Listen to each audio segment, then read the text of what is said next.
I don't know whether Anderson Cooper drinks baby blood or not. All I'm saying is he didn't deny it. The world is getting crazier. People are acting more and more insane. The end of the world is tomorrow. Tomorrow. There's only one thing to do when the world is falling apart. Listen to Basil and Gonz as they discuss this week's news and events through the lens of Bible prophecy. You are listening to Canary Cry News Talk.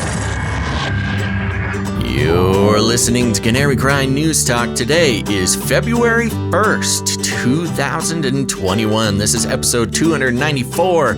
And today, Elon'S Rage Demon. And I am not a financial professional, but I am your best buddy, Basil. And this is Gonz. Welcome to the podcast where we praise Jesus while reporting the egregious with a well-rounded, biblically grounded take on world events. And we're earlier. We're early. Well, we're late for being early. We're supposed to be earlier, but of course. But, you know, it's the first episode of the new schedule here, the morning schedule. And, yeah. So far, so good. Is it? Yeah. I mean, it could have been worse. You're right. Yeah, that's true. But we're already so late. This is technically the earliest show we've ever done. I don't think so. We've done earlier. When? When would we have done earlier? Sometime last year. For what reason? Well, sometime last year we did a very early show and we were surprised at the number of people that jumped on. But it was like middle of the scamdemic and everyone was home. So I think now people are back to work, or at least for most of the people that listen. I don't recall that. I must have blocked it out as some sort of trauma-based response. Yeah. You tend to do that a lot. Yeah. Okay.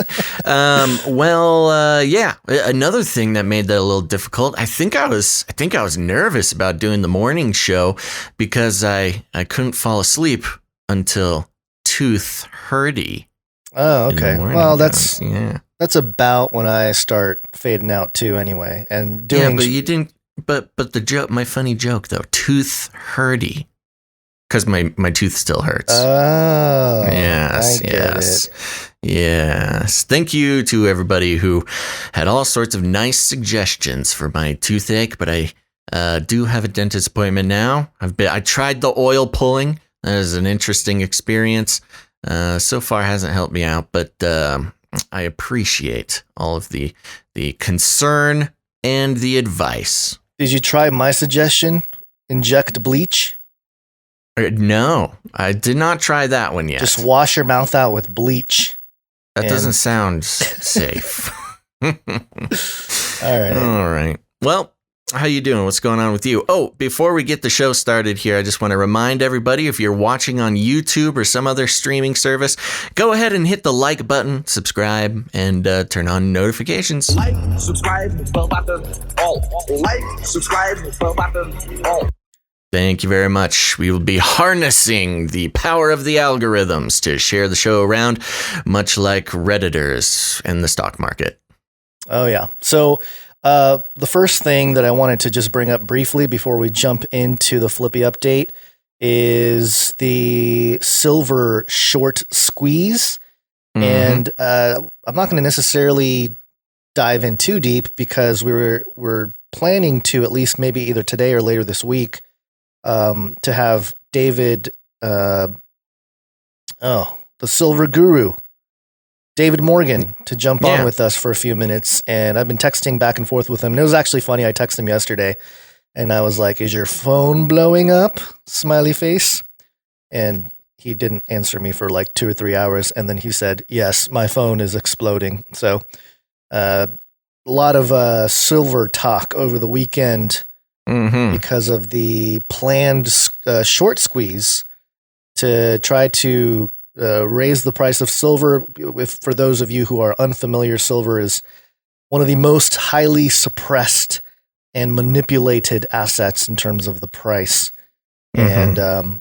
And, it's an interesting thing happening here with all the Wall Street bets people jumping in, trying to move markets and stuff. And again, the longer this goes, the more it feels like this is all coordinated and planned. And yeah. Well, I will say, I jumped onto the Wall Street Bets Reddit there just to see what was going on, keep tracking the story, because everybody was very excited about market open this morning. And there was a lot of talk with the Wall Street on the actual Reddit, saying that, no. This silver squeeze thing, don't get distracted. It's a distraction from the GameStop. And they were citing, all the mainstream news that was sort of using the Wall Street Bets name to be like, oh, you all saw what the Wall Street Bets people did. Well, now they're talking about silver. And it was on Bloomberg and ABC and all over the mainstream. And on the actual Reddit, everybody's like, no, stay focused. Don't get distracted. It's a mainstream psyop. Don't go for the silver. Which also seems strange. I mean, again, silver is the most suppressed asset out there, Mm-hmm. And the silver, the reason why it's so powerful is because if silver returns to its fair value, then, I mean, a lot of things can happen, but silver is used in computing, and it's it's a commodity that's still used out there. Yeah, it's used for all sorts of computer chips and things like that. Yeah, so David Morgan said he'll be here soon. So at some point in the conversation, we might just have him jump on for a few minutes and give us a lowdown from his point of view of what's going down. But in the meantime, let's just kind of go along with the show. We got stuff to cover here. So do you want to start with the Flippy update? Yeah, let's check it out. Flippy update. Do you want fries with that? Okay, folks. Well, if you don't know, if you're new to the show, Flippy is the colloquial name for the disembodied robot arms that are taking our jobs, enslaving our children, and flirting with our spouses. We use talking about Flippy to discover how the robots and AI are taking over the world, and there's nothing we can do about it. Today, this is kind of a mini Flippy update. And you'll see why. Futurism.com. Do you really need a desktop robotic arm?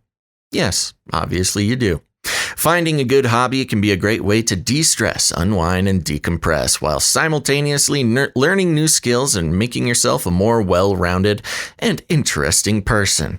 And luckily, if you're a science and technology buff, there are lots of really cool hobbies out there, from flying drones and setting up smart homes to 3D printing and computer programming. However, if you're looking for a tech hobby that combines elements of all these things, you really need to take a look at the Rotrix Dex Arm, a versatile desktop robotic arm that will make you feel like you're living in the future. Ooh, well, isn't that just what we all want?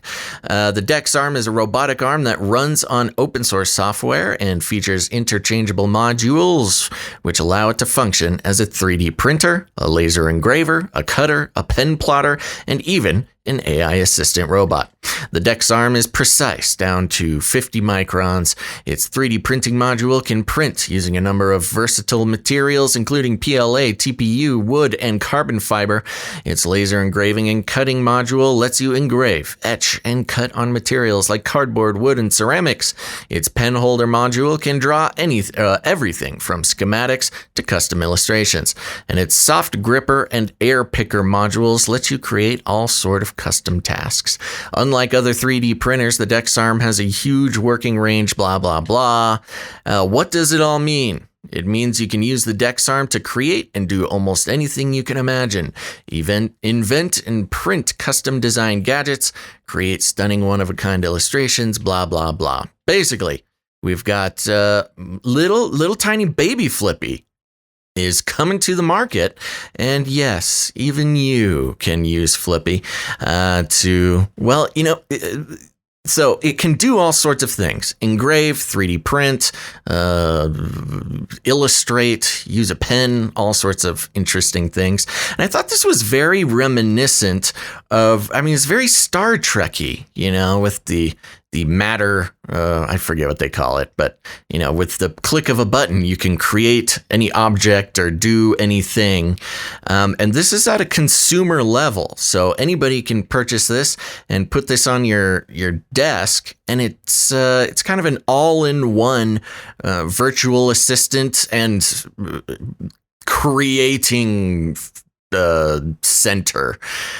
So when you think of like the Star Trekky future where your computer will be able to not just help you out with intellectual tasks, but create matter in the shapes that you want or record things.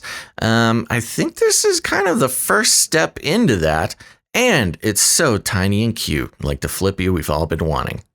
Well, there's a lot of use cases for this, and it looks useful and stuff, but when the robot takeover happens, it's going to turn around and stab you or like choke you or something, It's just, I don't know, just having an arm. Sit there and watch you, make sure you work. I mean, think about the arm that's sitting over your shoulder holding your microphone right now. Imagine if it had a mind of its own with AI, and then it started you didn't like what it said about AI or something, it starts pounding you in the face. Oh man, I don't know. That would be pretty convenient though, because I am hitting my face on this thing quite a bit. And if it was actively keeping the microphone in the right spot, and I could even move around, that'd be pretty interesting. This Rotrix Dex arm is going for $899 USD. Oof, so that's expensive. Yeah, well, whenever you're ready to sell off all that game stock, you might be able to afford one. GameStop stock. What did I say? GameStop. But it's early, so I'll let you. It is like programmed into my mind to say GameStop now. You should just say GME. You know what's funny too? When I mentioned that, I was very purposefully trying not to say GameStonk. Yeah, and so I was like, GameStop. Yes, nailed it. Isn't that what Elon tweeted out? GameStonk? Yeah, GameStonk is a fun memification of the thing. And yeah, Elon sent it out. And when Elon tweets it, that means news readers from all over the country have to say the word GameStonk live on air. Yeah, and it pamps. It's a beautiful time that we live in. That's the new thing I've noticed around in the crypto sphere. Instead of pump, they say pamp. Things are pamping.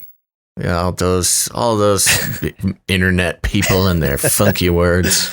Speaking of Elon, you are already sort of a cybernetic symbiote. Neural nets are taking over from regular programming. So you are connected. So last night, Elon was on, what's the name of that application that you got to be invited to?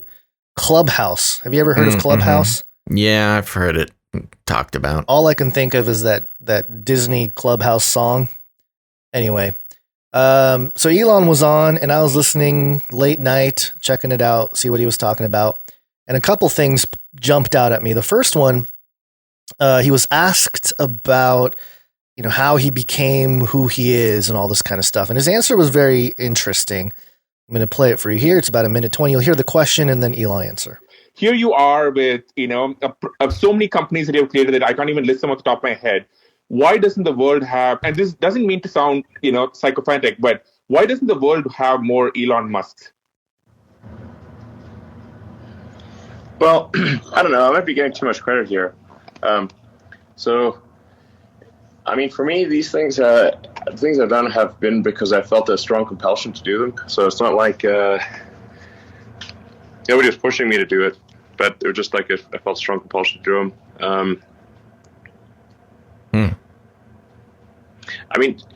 I wouldn't say, there were pretty long sections of my life that have been very painful and difficult, and I'm not sure people would want to do that, there's a,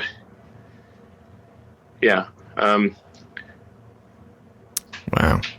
If somebody wants to be me or do the things I've done, I would say most probably you're mistaken. You do not want to do that. You'd have to have some kind of like rage demon in your skull that you just got to get it done. It's like when people ask me like, what encouraging words do you have for entrepreneurs who want to do a startup? And my response is, if you need encouraging words, don't do a startup. So there you go. That's Elon stumbling through why he became white. And the thing that was interesting to me is he sort of skipped over or like started to talk about something and then decided not to talk about it. Did you notice that? It was like he was going to talk about what he went through, the pain that he went through, some bad times he went through or something. And it was weird because he stopped talking about it. He's like, never mind. And he said, I wouldn't want, most people probably don't want to go through what I went through. Like, what did he go through that was so traumatic and painful? I mean, wasn't he born to a pretty cozy situation? I mean, that doesn't mean your life is, peachy, but I think you talk to any entrepreneur, they all kind of agree that it's a very painful route to take. Sure. But certainly with all the I don't know, enigmas surrounding Elon, it could be any number of things. But you got to have a rage demon. Yeah, that's the part that was strange to me, a rage demon in your skull, and it's like, wait a minute, what is, first off, I had to look up what a rage demon was. So there's a couple games that have rage demons. You have Dragon Age as a rage demon. And what's the other game here? There's a pretty creepy looking one. Shadow Hearts also has a rage demon. Okay. So I don't know. Maybe he was referencing the video game and but also he's talked about AI summoning demons, and he's trying to create a machine that like connects to your brain. And so for him to say like, oh, unless you have a rage demon in your skull, don't be innovative or whatever. Don't. Speaking of which, if you do, Neuralink can help with that. Yeah, and if you don't, Neuralink can help you with that too. Can help with that too. So, very strange. Again, I'm just asking questions here. What exactly was it that was so traumatic that drove him? And he tries to downplay it. Oh, you're a little over. I'm getting too much credit here, all this kind of stuff. It's like, dude, you run like 50 companies that are like the biggest companies that are most impactful, going to Mars and he's just being humble, Gonzo. Whatever. Okay. Just being so humble. Sure. So I thought that was kind of interesting, but the other part that was even more interesting was what he said about RNA. So let's check this out. We've seen put to good effect with BioNTech and Moderna. But I think people don't quite appreciate that what's actually going on is the digitization of medicine. So it's where you can just literally, create an RNA or DNA sequence like a computer program, and then encapsulate that in you have to multiply it many billions of times, and encapsulate that in a lipid shell, so it looks like a tasty treat for your cells, and you can literally do anything. This is absolutely the future of medicine. You could probably figure out how to turn someone into a literal butterfly. Okay, your cells are biological computers. They execute just like a sort of old school computer where you'd feed it you'd feed it a tape, or a punch card. That's you feed your cells, which are tiny biological computers, this punch card, and they will do whatever that punch card says. So that was probably a big eye opener for 2020 of like just the understanding the potential of RNA, and then just super randomly, Tesla actually is making a fairly advanced RNA sort of microfab or something where currently for CureVac, but we're open to making it for other companies as well. Wait. I don't think I'm not sure I understand this. Why is so the guy steps in because he's like, wait a minute, what?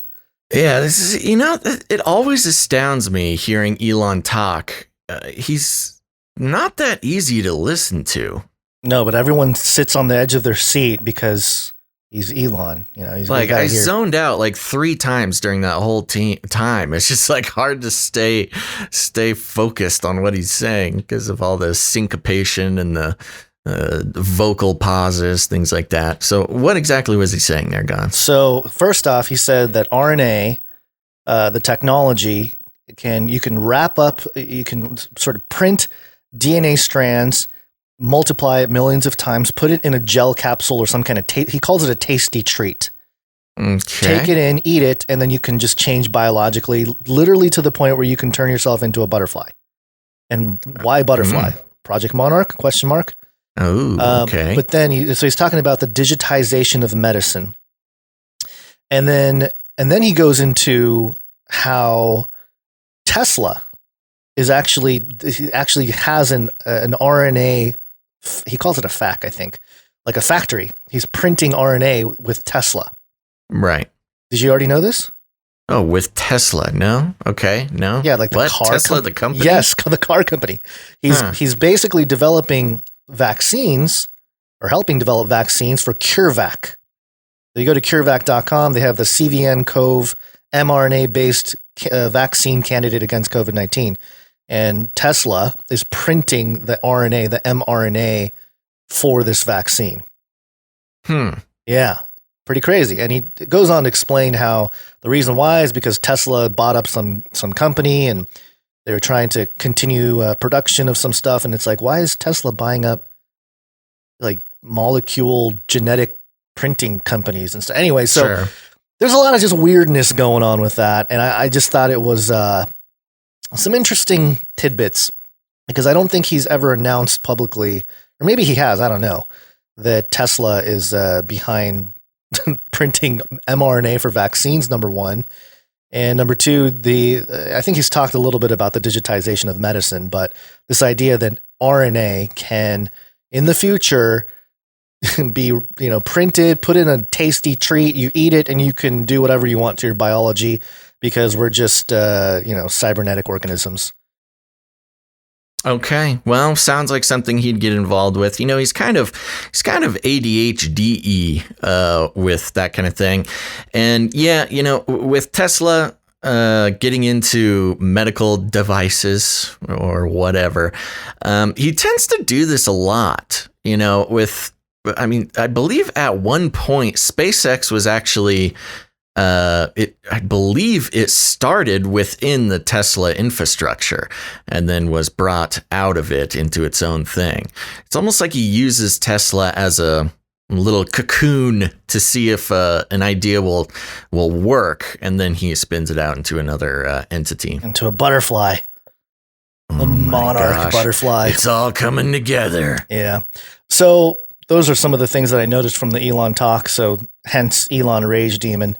We have David Morgan here. I'm going to add him to the call. I'm going to do this live, so this might get a little shaky. But okay, what are we doing? We're just going to 10, 15 minutes or something, half hour? Yeah, 10, 15 maybe, max. Okay. Let me see. Is he under David Morgan or is he under Silver Guru? Hold on. I have to cover your face, Basil. Which you don't mind. No, not my beautiful face. You have disappeared for a moment.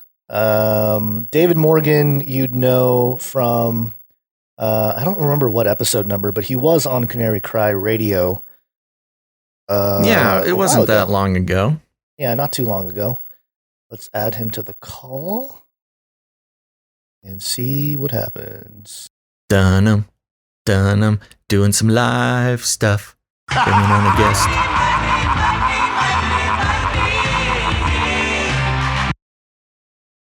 There he is. All right, let me see if I can get you on screen. David, can you hear me? I can. How's it going, buddy? It is crazy times. Crazyville. Yeah. Well, we're happy to have you back on the show. Just so you know, we are live on Twitch and YouTube right now. So we've got a lot of people who are, obviously been following some big events since the GameStop extravaganza. And seems like the most recent thing is something called the Silver Squeeze. Do you want to give us a lowdown and tell us what your thoughts are? Oof, boy, I'll try to be brief.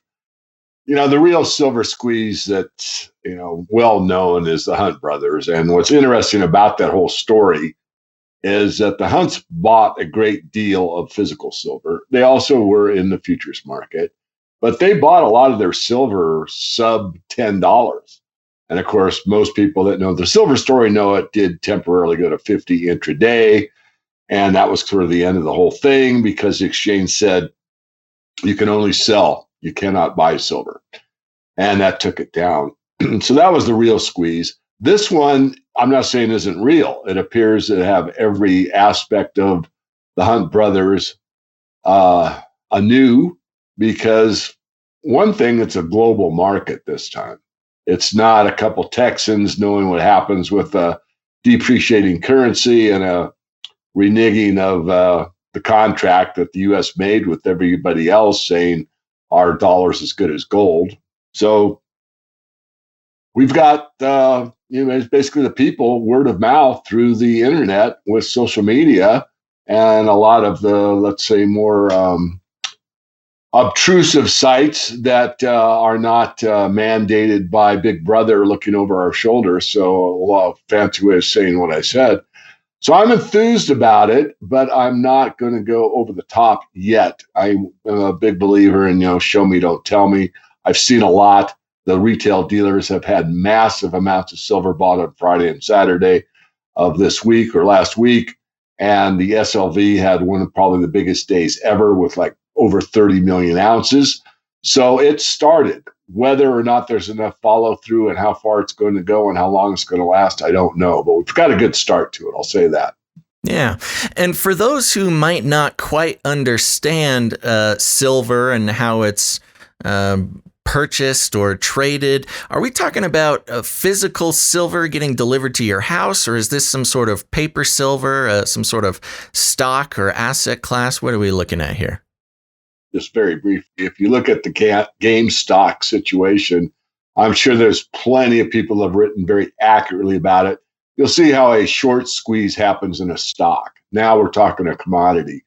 The short squeeze actually does happen in the futures market. The futures market is what sets the price.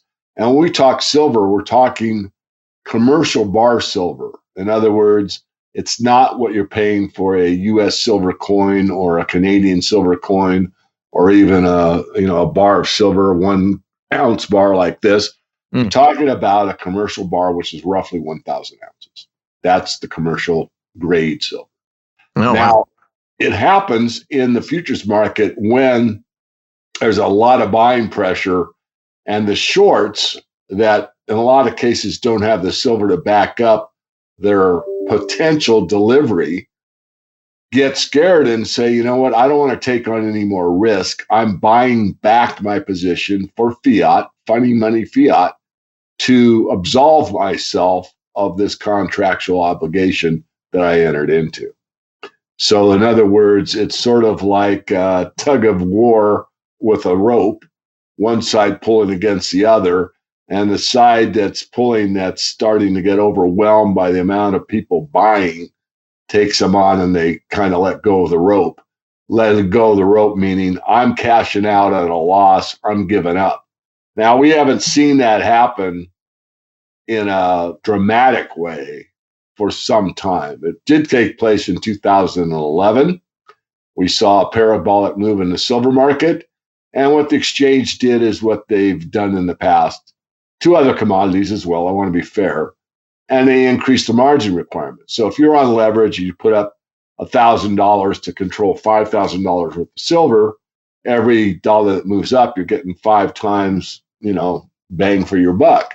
Of course, it obviously works in reverse. So once it starts moving up and up, there's equity in the account, and most people can take that equity and buy even more futures contracts. It's called pyramiding or re-leveraging. And so what the exchange did is they said, okay, well, $1,000 controls $5,000 worth of silver. We're up in the margin requirements. You got to pony up another 1,000. So now only $2,000 will control $5,000 of silver. That's not enough. Then they say, well, 3,000, you need more margin. Even if you're long, even if you're winning, even if it's going in your favor. I experienced this myself personally in the palladium market years ago. So you're winning. You say, wait a minute, I'm winning. Why should I have to put up more money? I'm making money. That's not the way the exchange does it. So everybody's gets a margin call, meaning even if you're winning and killing it, you got to put up more cash. So now you got to put up more money. So it's 3,000 to control 5,000. Then it gets to be 4,000 to control 5,000. Now it's not always that case or that dramatic, but you get the idea. In palladium, they actually had twice the amount of cash that the physical market was calling for. I mean, it was ridiculous. So that shows you, just like in the oil market that went, negative 30 or something a few months back, last year, I should say. It gives you the idea of how off the hook these futures markets can really be in pure fantasy. I mean, how can you buy oil for minus $30 a barrel? But that's what showed up in the math because of how the futures markets work. So that's the long answer. But is it going to happen again? Yes, potentially. The thing that could really drive it is what drove it in the Hunt brothers is massive buying in the futures market, but with very little physical silver available to make good on those deliveries for those people that were standing for delivery and saying, oh, no. It's a contract. I want you to deliver the silver. And that's what scared them into purchasing their paper positions back. So will we see it again? Yeah, I think we could. Right. So that's kind of what I was wondering, because what I had heard around the bend was that this isn't just a paper squeeze, so to speak, but more of, hey, order and try to get that physical silver, and that'll really push the price up. But the longer I look at this, and over the weekend we had the GameStop thing last week, but then the alleged call for silver this week, it seems like it's kind of a planned manipulation, just in general. I know it's planned per se by the people, you can say, but even still, it just seems like all of it is, I don't know. I'm very suspicious of even the GameStop stuff. While many people have taken sides, one or the other. Oh, this is for the little guy, or oh, the hedge funds are, poor whatever hedge fund losing their boats or whatever it is. Right. It still seems like manipulation of people, just in general. What do you think about that? Do you think that this silver thing? Because I'm hearing people say that, oh, this silver move has been planned for years. It might be decades in the making. This is the beginning of a new, the destruction of the stock market. And people are very dramatic with their words. What do you see in terms of that angle? Do you think there's actual manipulation and purposefulness behind all of this in the way that is not necessarily beneficial in the end? Yes. And I'll take a 30,000 foot view or 35,000 foot view. And that is, I think the overall takeaway so far is awareness. I think a lot of people that thought only the precious metals people were conspiracy theorists because of market manipulation now see it's very clearly evident in GameStop, and basically it's across the board. But to go further, Gons, I'm going to read the text I got from my daughter. Now, you would imagine both my girls know something about the silver market and markets in general. And she wrote this, and it just hits your point. I'm confused about the silver short squeeze. Talk about silver. Supposedly, it's from the same people that are driving up the price of GameStop. But on that same Reddit thread, a lot of people are saying, a lot of people aren't saying it because it will directly benefit the hedge funds, which are secretly behind the push. And of course, I haven't had a chance to even call my own daughter. You called us first. Yeah, I saw the same thing. I was curious about this. Yeah, well, it could be. I mean, look, when the Hunt brothers happened, there were a lot of brokerage houses that saw what was happening. Look, the floor traders could care less if the price is going up or down. Right. All they care about is movement. So if it's moving up, if they're taking on another brokerage house or the public or a hedger, a legitimate hedger like a commercial miner, a silver miner, they don't care. All they care about is what goes into their back pocket at the end of the day, week or year. And so if the hedge funds see this coming, then away we go. And I hope this sounds, let's say, this is my interpretation. It's my interesting point of view, Gons. But when I was in London several years ago, before the run up in 2011, or maybe it was one going into 2000 and after 2008, but went into 2011. It might have been that one. Might have been the one before. The one that went from 7 to 21, then 21 down to 9, and 9 up to 50. It's one of the big runs. I was in London, and I was speaking from the platform and there were a lot of hedge funds from London that have plenty of them, just like Wall Street. And I just made a clear, distinct statement that was true. And I said, I've never seen the physical supply so tight in the silver market. Just that one sentence. Mm. I'm not going to take credit for it. I'm just telling you the way my interesting point of view. After I made that statement, the market in silver really started to move.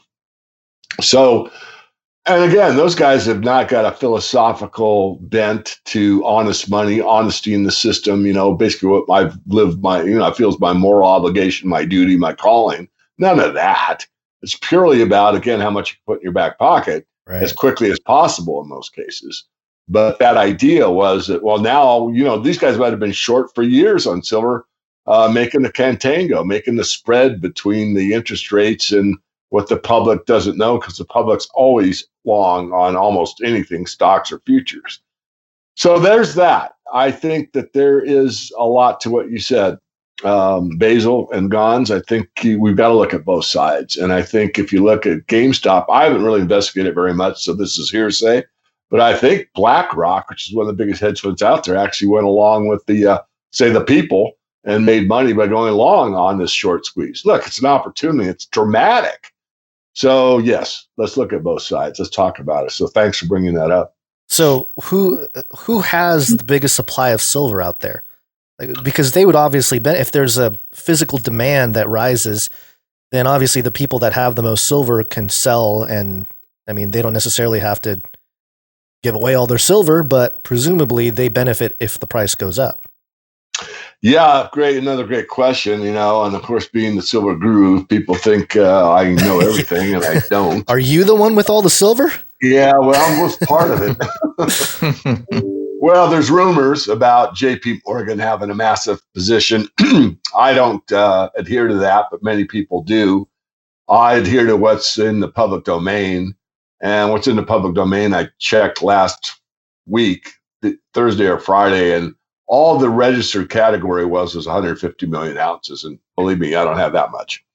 That's all the banks that are bullion banks, basically, that warehouse or vault silver for both their own purposes and large investors, hedge funds, even Samsung or whatever, a user, or maybe even a mine that might have some stored. So that total, I think, was 350 million ounces.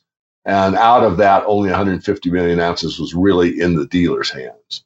So I made a statement that I probably should have qualified better, because I was on an interview, pretty tired. Someone said, well, how much physical buying would it take to really send this to the moon, kind of thing? I said somewhere between 150 million ounces that exists and maybe double that, 300 million. And I left off a very important part, which would be no selling, kind of the opposite of what they did to the Hunts. Instead of, you can't buy, you can only sell. It's like you can only buy, you can't sell. Because for it to really rock it, you've got to have strong hands. You've got to have people that are owning it at 30 that are willing to hold it till it hits 100 before they even want to make a move. So I left that part out. I think it's good to clear it out here, Basil and Gons, because, I'm not addicted to being right. I'm human. I admit when I'm wrong, but I really kind of misstated that somewhat. But who has it? The miners produce it. They don't store it. They send it to the paper markets, which is the exchange, but it doesn't always go there. Sometimes it goes direct. For example, Samsung has a deal with Vino Mines because they see what's coming, or at least what I think is coming, I should say. Exactly, but the potential for a user that actually needs it for their product doesn't want to have to go through the exchange, either the LBMA or the COMEX or a primary dealer or whatever. They're going direct from mine to them, because that cuts out all intermediaries. And if the going gets tough and you need it, they've got a contract with the mine direct already. So that's a kind of a first. There's others that do that I'm private and I'm not aware of. I mean, I'm aware that they exist. I'm not certain who they are.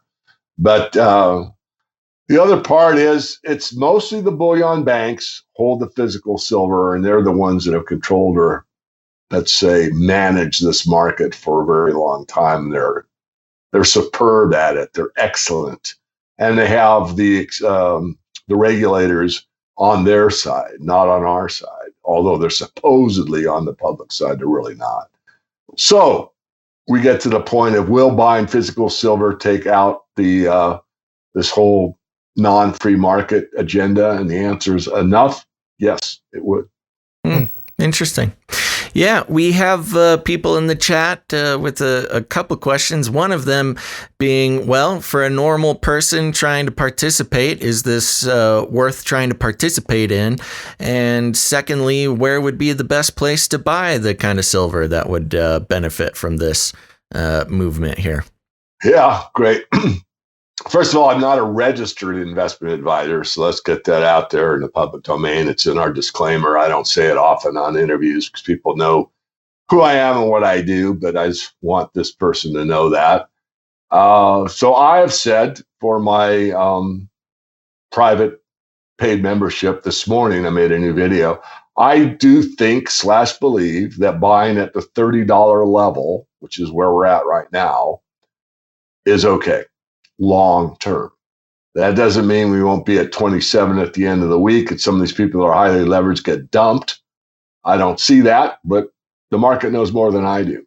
So I think if you're a long-term investor, now the biggest caveat I can give you is to do this. It's going to take you 3 minutes.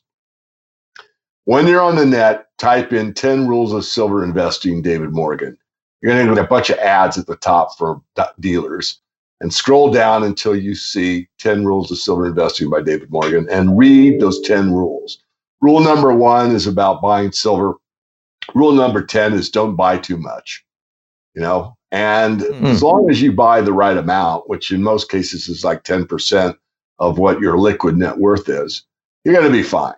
If you go all in because you get greedy or silver is the only way to go or we're taking on the man or whatever your idea is at the time, you might have to pay a heavy price for that. But I think really you're safe buying long term. And who do you buy from?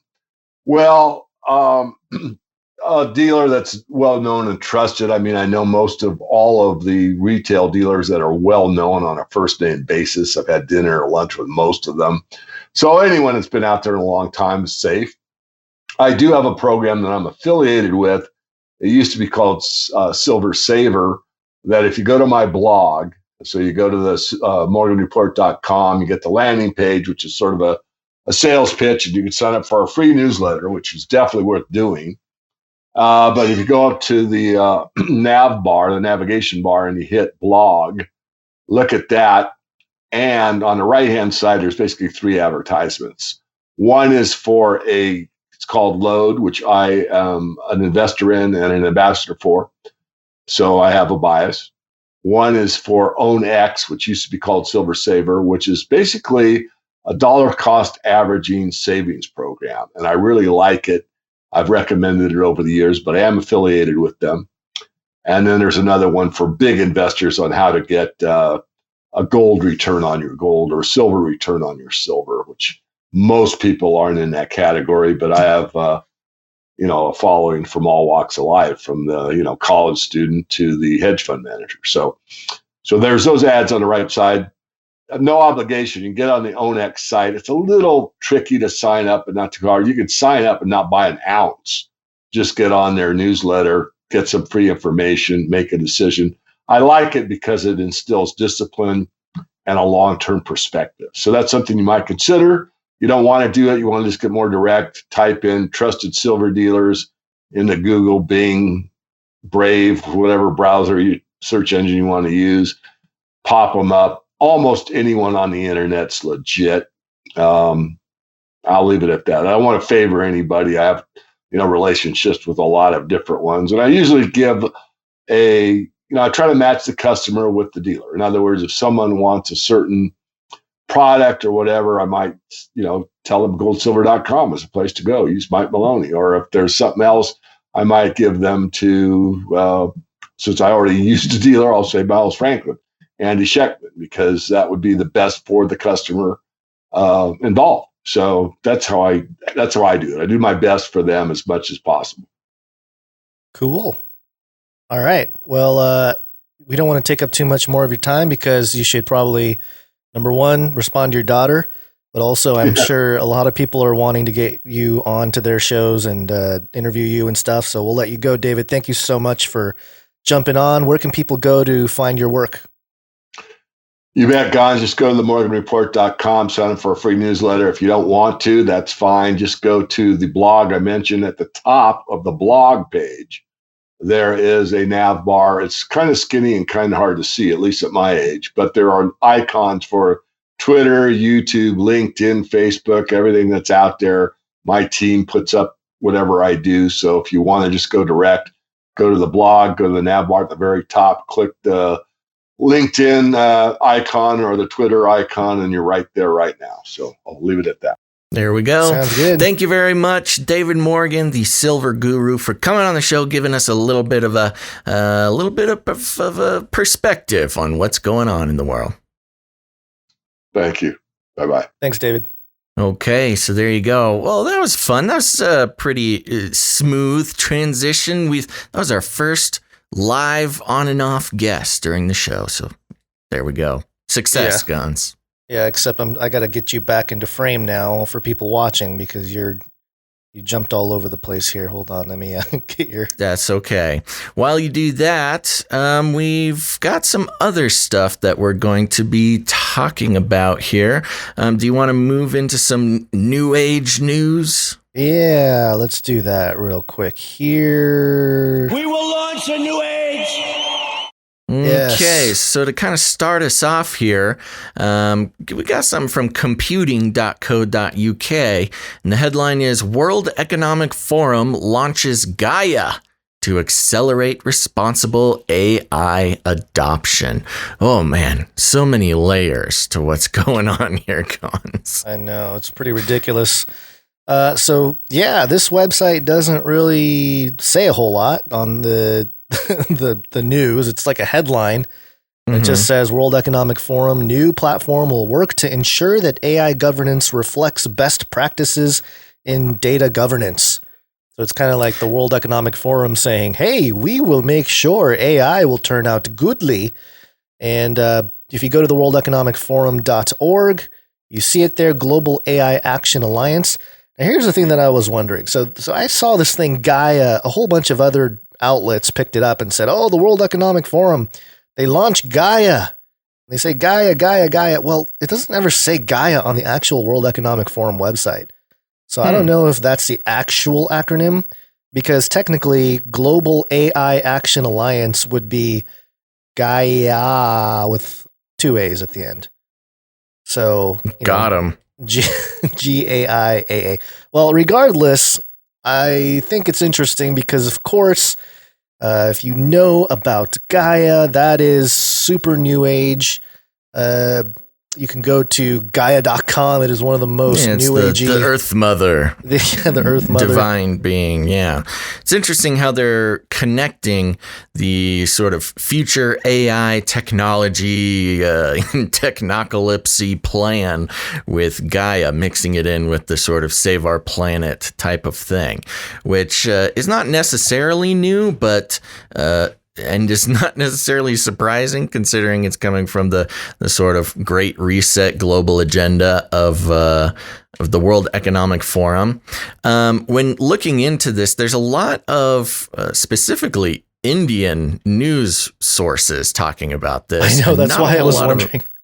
Yeah. Well, we got one here, analyticsindiamag.com. And just to give a little down low of what they've got here, it says, on Thursday, the World Economic Forum announced the launch of the Global AI Action Alliance, a new multi-stakeholder collaboration platform. There's those stakeholders again. Yep. To accelerate the adoption of inclusive, trusted, and transparent AI. The alliance includes more than 100 leading companies, international organizations, governments, and nonprofits. Notice that is the definition of the stakeholders as we move into this new stakeholder capitalism that's supposed to be for the people, but entirely made up of the usual suspects and academics working towards the greater common good. According to the WEF, while there is tremendous research and intentional intention to develop ethical AI, the implementation gap is growing.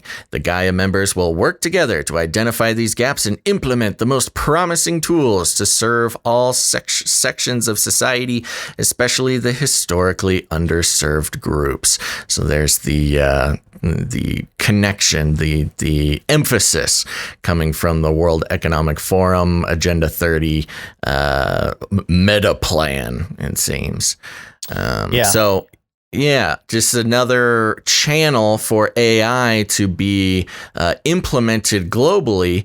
And again, the whole point of this Gaia network is to create the standards and implementation to the globe as a whole, which is simply just another step towards that ultimate globalization agenda. Yeah, there's a couple things I want to point out too. I mean, the Gaia thing, maybe the outlets thought it was Gaia because, well, obviously it's close enough. But the etymology of Gaia, Earth is a goddess from the Greek Gaia, spouse of Uranus, mother of the Titans, personification of Gaia, Earth, as opposed to heaven. And the other thing that's interesting is that the one that really revived the name Gaia in the modern era to the New Agey, neo-pagan type of worship is by James Lovelock, and he was a English scientist, environmentalist, and futurist. And he had this book, Gaia: A New Look at Life on Earth. And his whole idea is that living organisms and inorganic material are part of this dynamic system that shapes Earth's biosphere, and that eventually it's going to, fuse together to create some kind of, utopian, heightened awareness, consciousness type of deal. Yeah. Sounds very much like iron mixing with miry clay, if you ask me. Yeah. So, I mean, yeah, it's just always interesting how the names, or at least the acronyms that people come up with this stuff, is connected to either paganism or New Age, or even when they're not trying to, people pick up on it because that's just how the world sees it. Yeah, it's in the programming. It is. They get triggered and they're like, "Oh, it's Gaia." But again, I haven't dug deep enough to know if the World Economic Forum called it that per se. We'll keep an eye out for that. Even still, it's pretty, I don't know. It's close enough to Gaia. I mean, they knew what they were doing. Global AI Alliance. Yeah, I don't know if there needs to be too much doubt on the acronym. Yeah, they were probably like, "Oh, no, it's Gaia. We should put a word in there. How about action? Action Alliance." No, I'm sure they loved it. It's all part of the ritualistic, the magic of it all. Yeah, the linguistic magic. So, yeah, there you go. That's some news about the World Economic Forum, and there was some other stuff that happened over the weekend with Davos, but I thought that was kind of under the radar. I haven't seen too many people talk about it. You'd think people in our apparently little corner, they're only catching on in India. You think people in our corner would freak out about that stuff, but hasn't been it too makes bad. you wonder. It makes you wonder why American mainstream is not picking that up, And I think looking back at the video that the World Economic Forum put out with the Davos thing, the animation that admitted that the Great Reset sounded scary, and we're sorry about that. So I think there may have been a memo that made it out to mainstream news. Like, these Davos people, they're going to be saying they have a PR problem. So just ignore all the weird acronyms and slogans that they put out for now. We don't want to draw any negative attention. Yeah. Artificial intelligence. And speaking of the beast system. Beast system. This is Wired.com. Facebook and Apple are beefing over the future of the internet. They're going to eat each other. And it says here, last July, Facebook CEO Mark Zuckerberg, along with the heads of Google, Amazon, and Apple, spent a long day fielding heated questions from members of the House Antitrust Subcommittee. Did he realize at the time that the most immediate threat to his company business model would come not from Congress, but from one of the other executives at the hearing?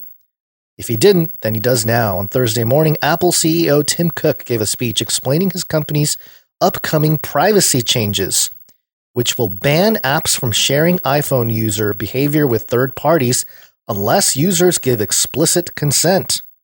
Yeah. And he made plain that these new policies were designed, at least in part, with Facebook in mind.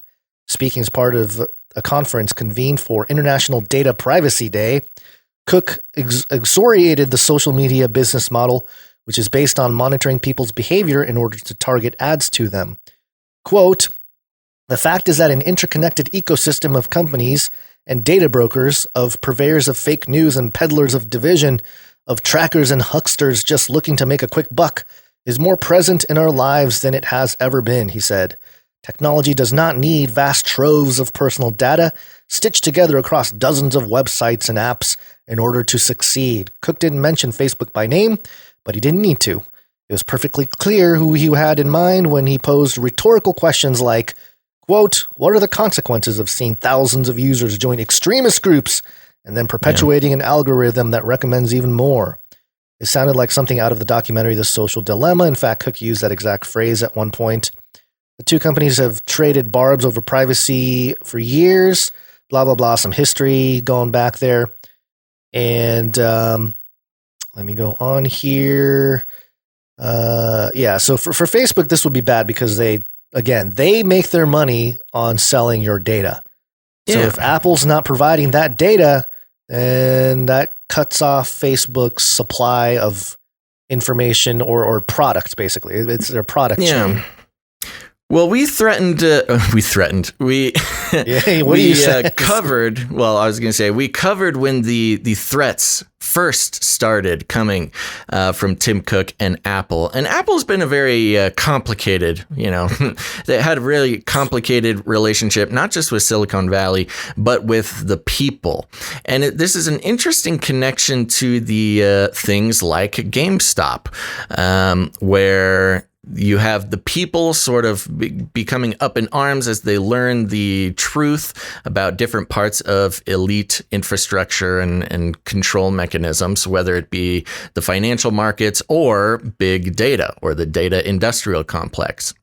And occasionally you'll have these big companies or big movers, much like Elon and GameStop, and there's a few other big investors BlackRock, who got on the side of the people as far as the only because it benefits them, of course. This is not altruism. Takes out competitors. Sure. And so that's what we're seeing with Apple as well. They've made a commitment for years now that they are not a software or data company. They are a hardware company. And in this world where people are tired of the data collection and privacy invasions, exploitations.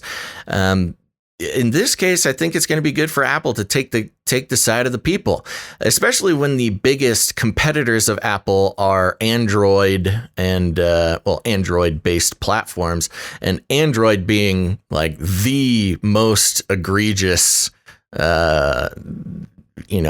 criminal actor when it comes to the data industrial complex.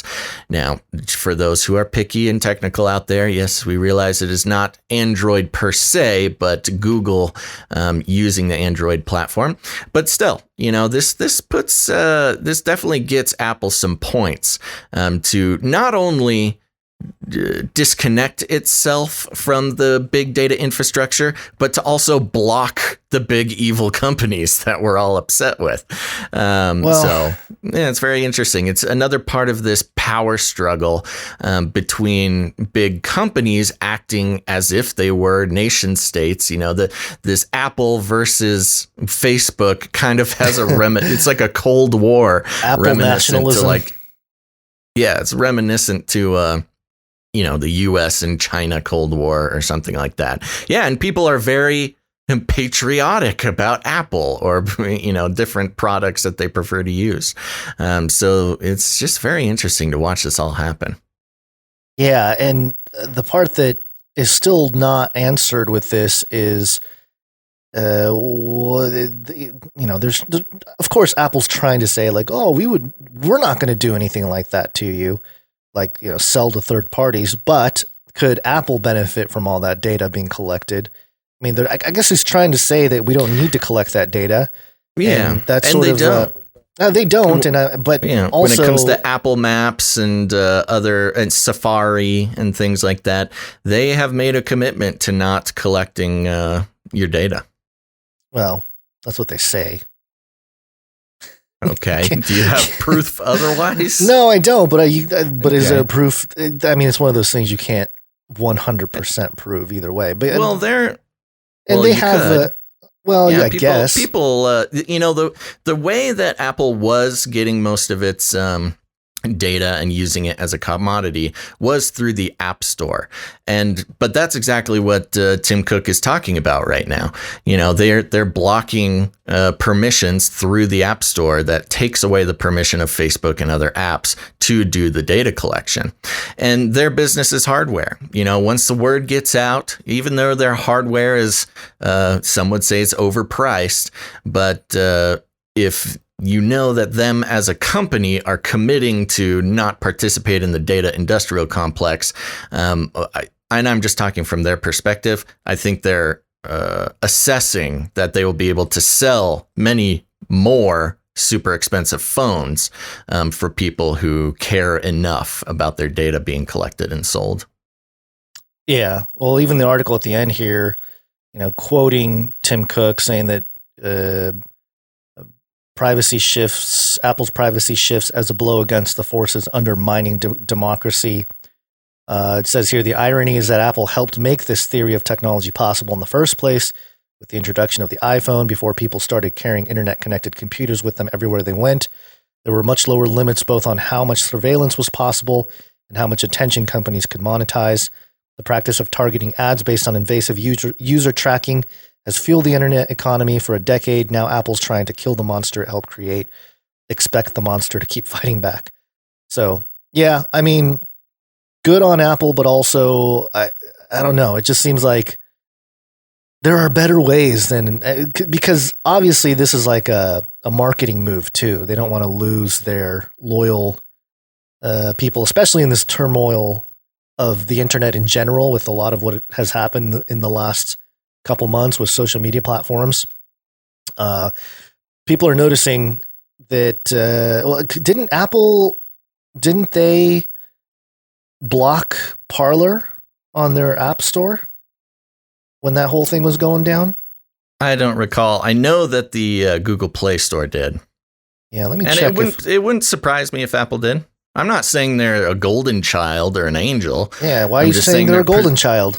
I'm just saying that these moves and announcements that they're talking about are going to gain them a lot of popularity. And I think their goal in these things is, yes, not to make money with data, but to make money selling hardware. Yeah. Apple and Google both did block Parler from their stores when that whole thing was happening. So, so they still have a certain monopoly in terms of applications and who gets to sell on their platform and whatnot. And so, I mean, no matter what, I think over time, this was more, you're right. This is more of a, hey, we need to keep selling hardware move, marketing move. I mean, kind of packaged in a way that make it sound like, oh, we're for the people.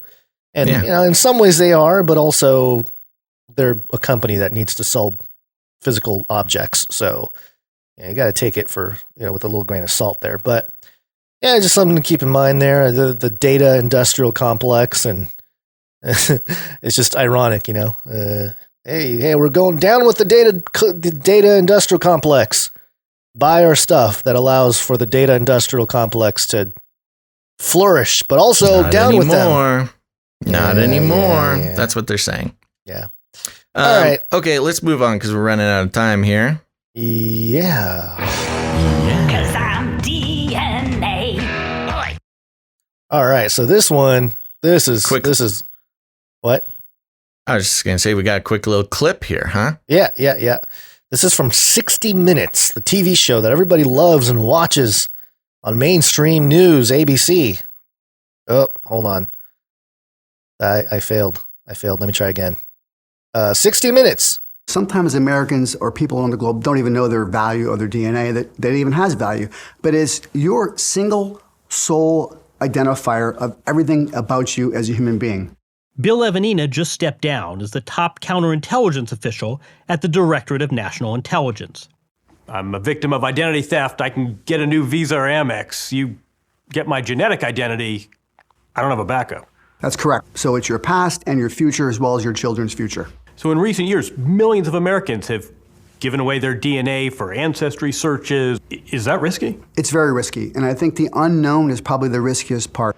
So risky, in fact, that the U.S. military recently issued a warning to all service members, instructing them not to use direct-to-consumer genealogy tests like those offered by Ancestry, 23andMe, and other companies. Quote, "These genetic tests are largely unregulated and could expose personal and genetic information. Outside parties are exploiting the use of genetic data." The Department of Defense issued that proclamation saying, please do not use these genetic services because we are not comfortable yet as a government to understand where that genetic data goes. If it's bad for the military, we wondered why there are not government warnings to American consumers. Yeah, that's a good question, 60 Minutes. If they're shutting it off for the government or the military, then why is it okay for your common citizen? And it just makes me wonder if whoever came up with the Wu virus there, if they had any access to the genetic information of many Americans, because other than the finagling of the numbers, America's like top of the world when it comes to corona deaths. So, just something to keep in mind. Yeah, and we've talked about that is interesting. And a couple years ago, we talked about how 23andMe and a few other of those DNA sequencing companies got caught selling all of the genetic information that they had. It was a huge scandal that at the time that didn't get enough attention. And this was right at the point when, millions of Americans were giving away their genetic data to these 23andMe and a few other companies doing the same thing. And they got caught selling it. That's a very interesting conspiracy theory there, Guns. Yeah, with enough American genetic information, you kind of would know what you're dealing with to have a most effective bioweapon. And interesting how the solution, the mRNA vaccine, is again based on genetic material. Yeah, but also, I don't know. It just seems like, number one, the military probably want to control their own genetic sequences of their soldiers. We're talking super soldiers. They don't want the genetics of their potential super soldiers to get out, number one. But also, remember that story of the artist who got like cigarette butts off the street and like extracted DNA and made like a whole mural of faces and stuff from DNA? It's so easy to pick up DNA from anywhere, from anything, from trash. You know what I mean? So it's but you don't know who it's from. You can't connect a legal identity to the DNA you're picking up off the street. Sure. But I'm just saying how easy it is to get DNA in general. And if there's somebody nefarious enough who wants to do that, then they can do that. But volunteered. Well, you can make money doing it with 23. Well, that's what I'm saying. You get the DNA and you get paid to do it. You get paid. You get volunteered. It's kind of like Facebook. With the whole idea that the intelligence agencies loved Facebook because people willingly shared all their data, where they were, what they were doing, all this kind of stuff. Very similar with the 23andMe and the genealogy tests out there. That allegedly, and I remember people talking about how they don't really give you a whole lot of information anyway when it comes to this stuff. Like the genetics that they get is very limited. It's not like a full, a full sequence when they get little swabs or whatever from your spit. And they just, a lot of the information people are receiving from 23andMe are kind of generic and, because you can pay more to get more info about your ancestry and stuff. And it's kind of, I don't know, maybe some of it is just spun up to make people feel like they're connecting to their past or whatever it is. But well, yeah, that was the whole basis of the business model, was to figure that out. And well, on top of that, they got caught manipulating, basically lying on those, that's what I'm saying. Those results as well. Yeah. So again, just interesting how these topics are becoming more mainstream. 60 Minutes picking it up is, I don't know, might be little too late for the mainstream to be picking it up anyway, because most people, if seems, are already looking at this kind of stuff, or at least know this stuff peripherally. But it's one of those situations where it's solidified in a mainstream report. But let's take a break. It's break time! Come on, take a break.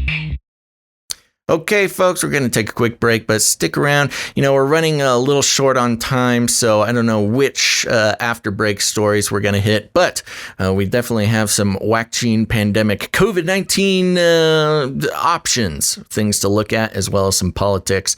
But before that, we want to take a second and thank our producers. That's right, our producers. We're on the value for value model.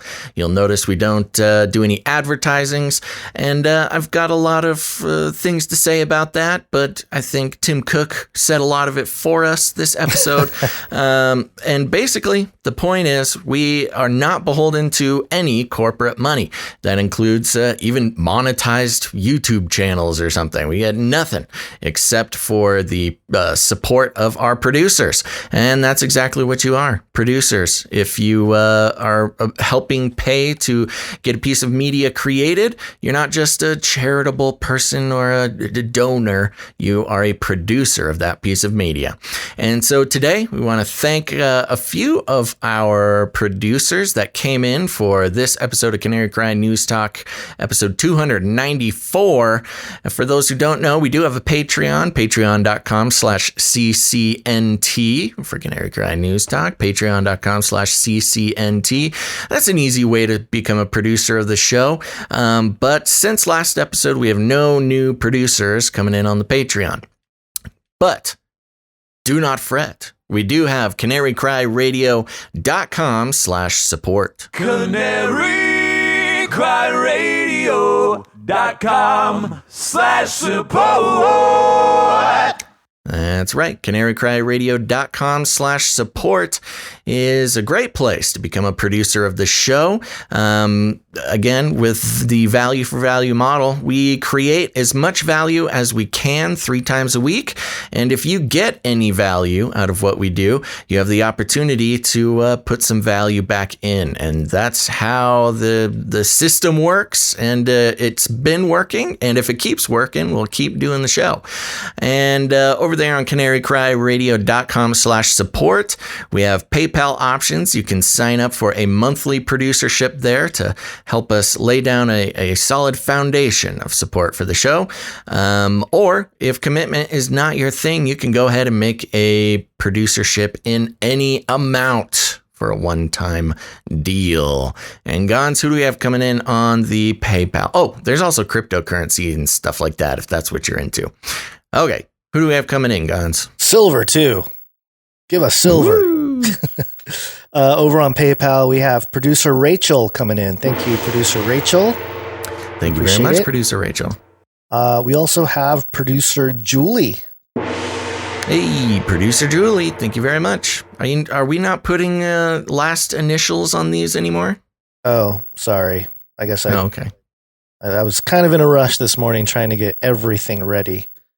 So forgot to do it. Sorry. That's okay. I can probably figure out Rachel C. It's not a big deal. I was just it's a big deal. You pointed it out. And who was the other one? Julie. Let's see. Julie S. Julie S. Thank you very much. Julie S. And also producer Saul coming in, and producer Saul saying sorry about the COVID-19 jingle. Lols. It's all right. No need to apologize, Saul. You're keeping us on our toes. Yeah, so thank you, producer Saul, for your consistency. Next up, producer Norcross Ranch /Hunt Solutions. They came in as a new monthly supporter, so thank you for that. That's thank you very much. Norcross Ranch Hunt Solutions. And then our, I guess this is an Insta-night, Sigra the Beast. Coming in during the show, Sigra the Beast is the executive producer for episode 294 here and is ready to be knighted. So thank you very much, producer Sigra the Beast. You really helped us pick up the slack here on this episode. And yes, we'll need to make sure to have you send in your knighting information so we can knight you on the show. And for those who haven't heard, we're referring to the Canary Cry Roundtable of Knights and Dames, and that's for producers who over the years have supported the show in the amount of $1,000 or more, so they get a spot at the elite round table of Canary Cry Knights and Dames. Thank you so much, Sigra the Beast. Very generous and really picked up the slack today. Yeah, thank you for that. And we just want to thank Jade Bouncerson as well for the continued commitment to putting out timestamps for us on the YouTube channel. And also the way you can support us with your producership, you can send us jingles and you can send us art. One art, please. And real quickly here, the first piece of art we have is from producer Allie. It's Birdwatch. The Birdwatch TM. The Twitter. Oops. Oh, okay. Stuff popping off. The here. Twitter peer policing program that they have. Yes. And so there is, do you want to describe what's happening here? I think that yeah, sure. You do a better job. Like I mentioned, we, the only people who will participate in Birdwatch TM are the same people who would go bird watching normally, which is people with not a whole lot of things to do.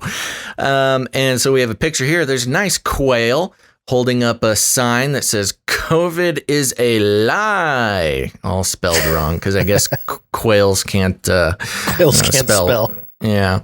But in the grass, crouching around this quail are a couple of bird watchers, and one of them is fact checking the bird. This post has been proved false by this guy.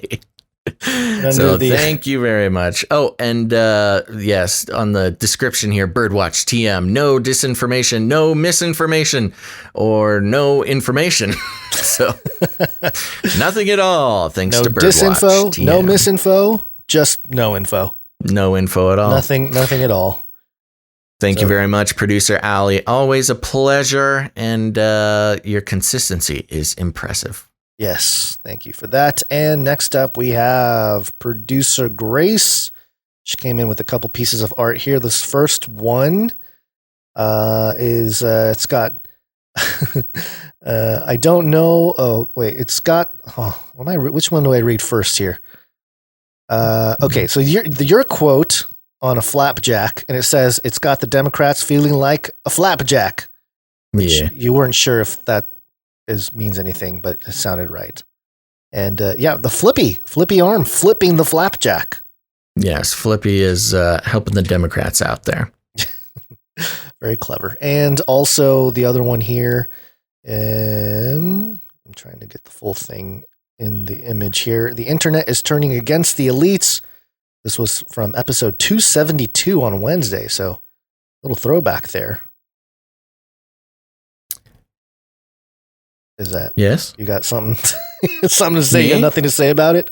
Oh no, sorry. I was. We have a birthday, and I'm writing it down on our thing. All right.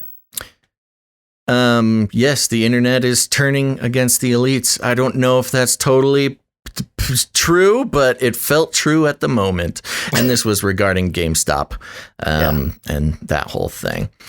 There you go. Thank you to all of our artists today for episode 294. We couldn't do the show without you. And if you out there want to create some art for the show, you can make it show related in one way or another and send it over to canarycryradio@protonmail.com. Yes. And we have a birthday that is important, an important birthday. Yes, very important birthday, and that is producer Allie's birthday, I believe. It's my birthday. Happy birthday to me. That's right, and I I have confirmed it in the chat. It is producer Allie's birthday, so thank you very much, producer Allie. We've loved having you involved with the show. Very valuable member of the team here, and we all wish you a very happy and healthy birthday. You know what she is today? Yes. Actually, I'm not going to play the link. the jingle. Okay.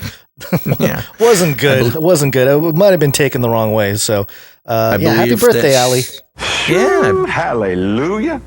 Believe it is her 14th birthday. 14. Our little girl's growing up, Gons. I know. Pretty crazy. Okay. Let's see. What else we got here? I think that's it for this break. What do you think? Yep. Let's bring it back. You know what's surprising me, Gons? I feel like I have more energy than you in this early show. Well, maybe. Hearing lots of sighs. Yeah. Some sleepiness. Tired. Yeah. Okay. Gotta take your alpha brain, bro. Hey, yo, wake up. My alpha brain. Yeah. Okay, so we got some watching. Let's get through these very quickly here. You want to just zoom through them? Yes. A pandemic special.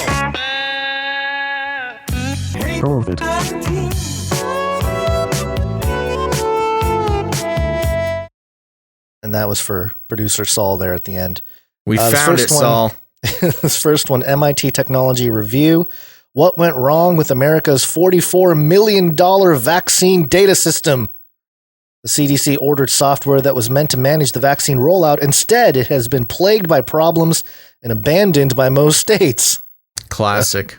Classic government. What's up with government and not Whenever being the able government tries to make some sort of software, it fails about 50% of the time.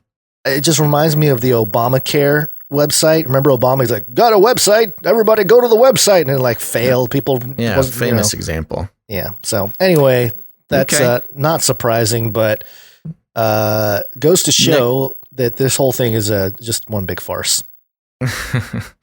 Next up, we've got a little report here from the New York Post. This one is great. Biden administration unaware of location of 20 million COVID-19 vaccine doses report. 20 million? Oh, 20 million. The Biden administration isn't sure about the location of 20 million doses of the coronavirus vaccine that have been sent out to states, according to a new report. The CDC currently says it has sent almost 50 million doses out to the states, but only a little over 31.1 million of that has gone into people's arms. There's that rhetoric again about specifically putting it in people's arms. So weird, not attractive at all. But once doses are sent off by the feds, it has been left up to the states to track their whereabouts, Politico reported. Blame it on the states. Biden's team is still trying to locate the remaining 20 million. About 10% of that difference, or 2 million doses, is missing because of lags in reporting from states. Biden's team believes, meaning the remainder could be sitting in warehouses, freezers, or in transport in the complex distribution network between the federal government and the states. Blah, blah, blah. So there you go. You know where I think all these went? I think they're on the black market. We talked about the black market vaccine program. You know, if you put things on the black market, they're desperately trying to increase demand for this vaccine because demand has been so low.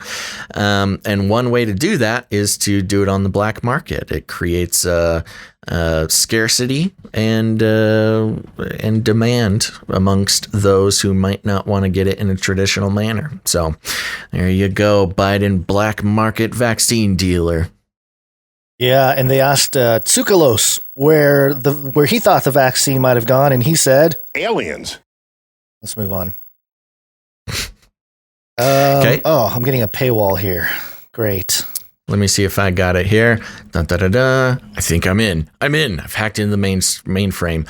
Los Angeles Times reports Dodger Stadium's COVID-19 vaccination site temporarily shut down after protesters gather at the entrance. Uh-oh. The protests are not over.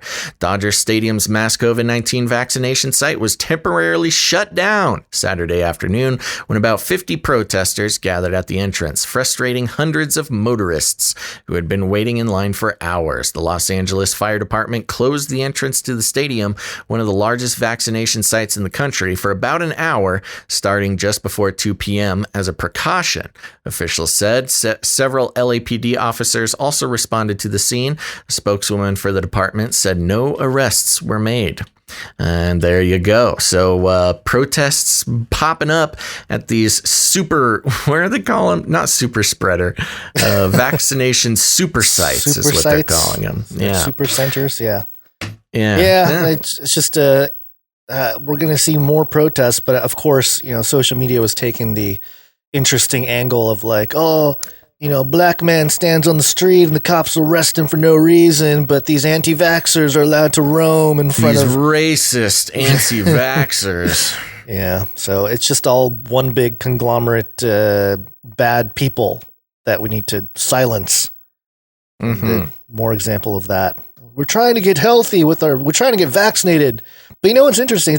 This is always the case too with like abortion or anything like that.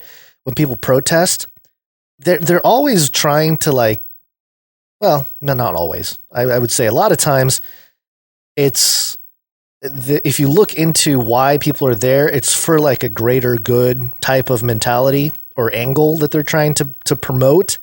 Mm-hmm. A lot of people at the Dodger Stadium thing, they were like, hey, we're trying to prevent you from like dying because these vaccinations are killing people, But then these guys are like honking their horns, get out of the way. I want my jab.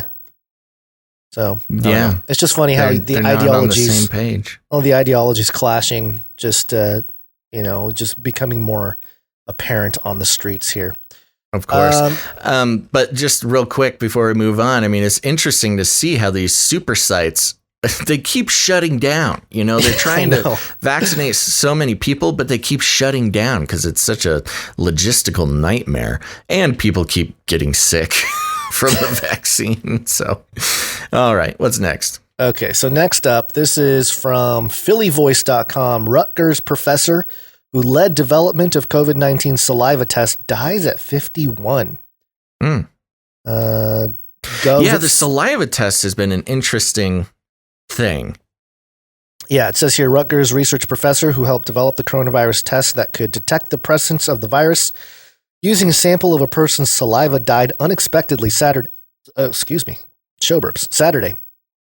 And Andrew Brooks led the development of the first at-home saliva-based COVID-19 test to receive emergency approval from the U.S. Food and Drug Administration last spring. More than 4 million of these rapid response tests have been performed since March. The university did not disclose the cause of Professor Andrew Brooks' death. He was 51. Why would the university be responsible for that? I don't know, but also I think later on... Why not just check the obit section of the newspaper? I think later it said he died of a heart attack. Yeah, interesting how the two, as of now, two of the main developers gold of standards tests for COVID-19 tests. Of course, the inventor of the PCR test died late 2019, yeah. And now we have this guy dying right as these spit tests are coming into affluence, prominence. It mentioned, we don't have an article on it here, but it was mentioned on No Agenda Show with Adam Curry and John C. Dvorak. Check it out. Best podcast in the universe. There's a company coming out with the spit test vending machines. They're planning on rolling out 1,000 vending machines for these COVID-19 spit tests. And the one thing that really worried me about this is that means this company, they're investing in this infrastructure, in these tests and these ATM vending machines. They're planning for the long haul. This is going to be a long haul thing where they're willing to spend the millions of dollars to develop this system and deploy 1,000 of them because they're expecting for years and years to come, people wanting to just quickly go to a vending machine, check and see if they have COVID. Well, I mean, obviously, I think the technology would allow them to not just do COVID, but any kind of, anything. So the whole idea here is they're creating the scientific dictatorship infrastructure all around us, where they, you can't go anywhere without spitting into a machine to make sure you're not medical contagious. technocracy as well. Yeah. All right, so yeah. Lastly, 51, here, very young. With the pandemic stuff, we've got Forbes.com. CDC no longer constrained by Trump issues order that makes not wearing a mask on public transportation a federal crime. Dun, dun, dun. Yep. So good luck if you get on a plane now. And air travel has always been regulated by the federal government because it's considered interstate transportation. And so there you go. No longer can you try to sneak that little mask off on public transportation. So wait, how do you spit into a machine with the mask on? I don't know, Gons. You're gonna have to take that up with the elites. Do you have the virus? I don't know. Spit in this machine, but I have a mask on. Gotcha. Now go to a FEMA camp. FEMA camp. All part of the plan. Round up. All right. So not much more to talk about there. That's just the basic headline. I mean, it's troubling to say the least. Yeah. They're going to just arrest you if they see you without a mask. That's pretty over the top. Question with Epony Blaze there. Yes, I believe actually it refers to all public transportation, which I don't know exactly how the federal government can do that. And also, I don't know how the CDC can make things a federal crime. Also, it's interesting. They're putting the onus on the CDC. But Biden actually, I believe, did this through an executive order, if I remember correctly. I might zoom through the article here to confirm that.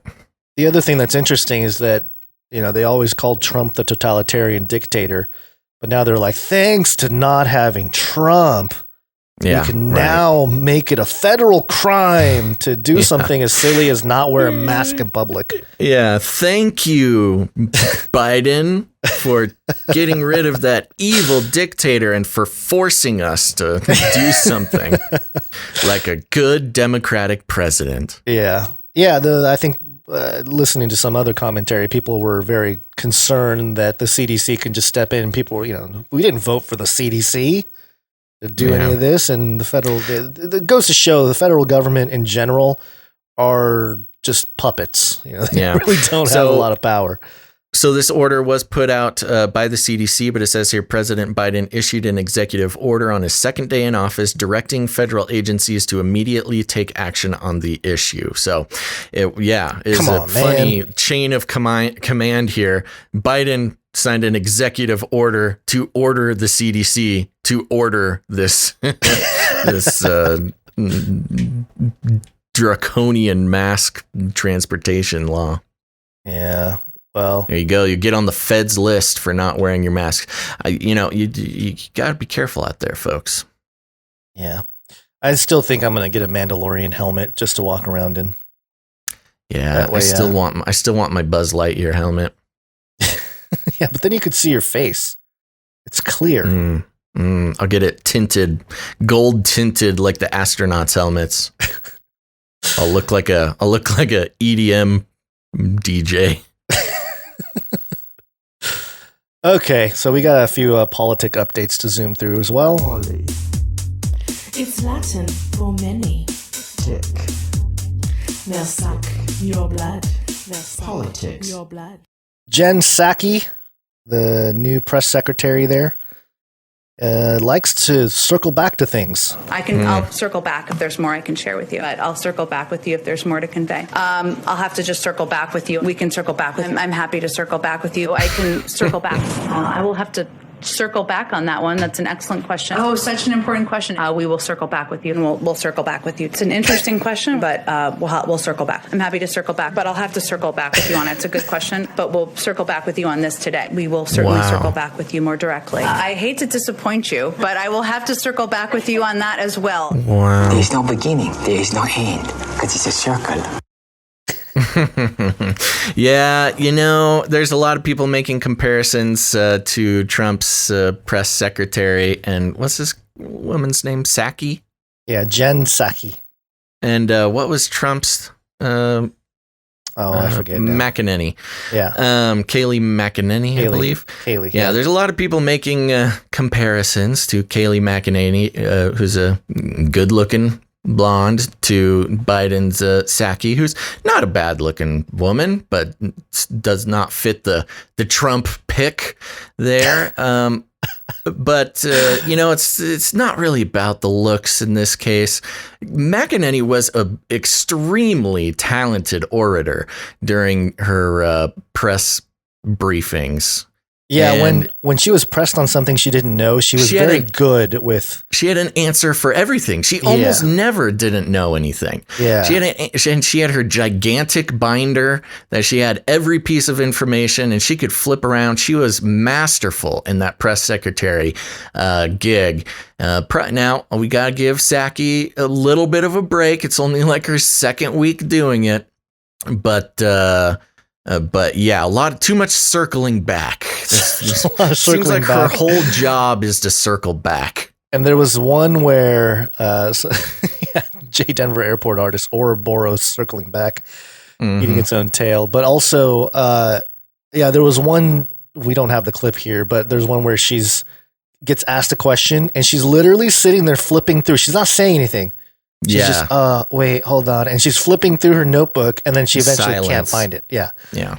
Not very good. But, you know, what are you going to do? This is a tough job. Even though I think I feel like the media personnel in there have been, I don't know, obviously not as hostile as when Trump was in office, but at least they asked the important questions, or it seems like it anyway so far. Sometimes, except for I saw a big article, I forget, I think it was the New York Times. I don't know, don't quote me on that. But it came on my highlights news thing, so my news algorithms thought this was just really important for me to read. And it was an article talking about who feeds the dog kibble in the Biden household. There's this total puff piece about, you know, what is the marriage between the Bidens like? You're talking about the mainstream media in regards to the big outlets. I'm talking about just the reporters that are sitting there in the room asking questions. That is the mainstream news. I get that. Those are representatives of the news. Well, no. Okay, I'm not even trying to like oppose our two viewpoints here. I'm just saying, never in the 4 years of an entire Trump presidency did anybody write a puff piece like, oh, who feeds the dog? Is it Melania or is it Trump?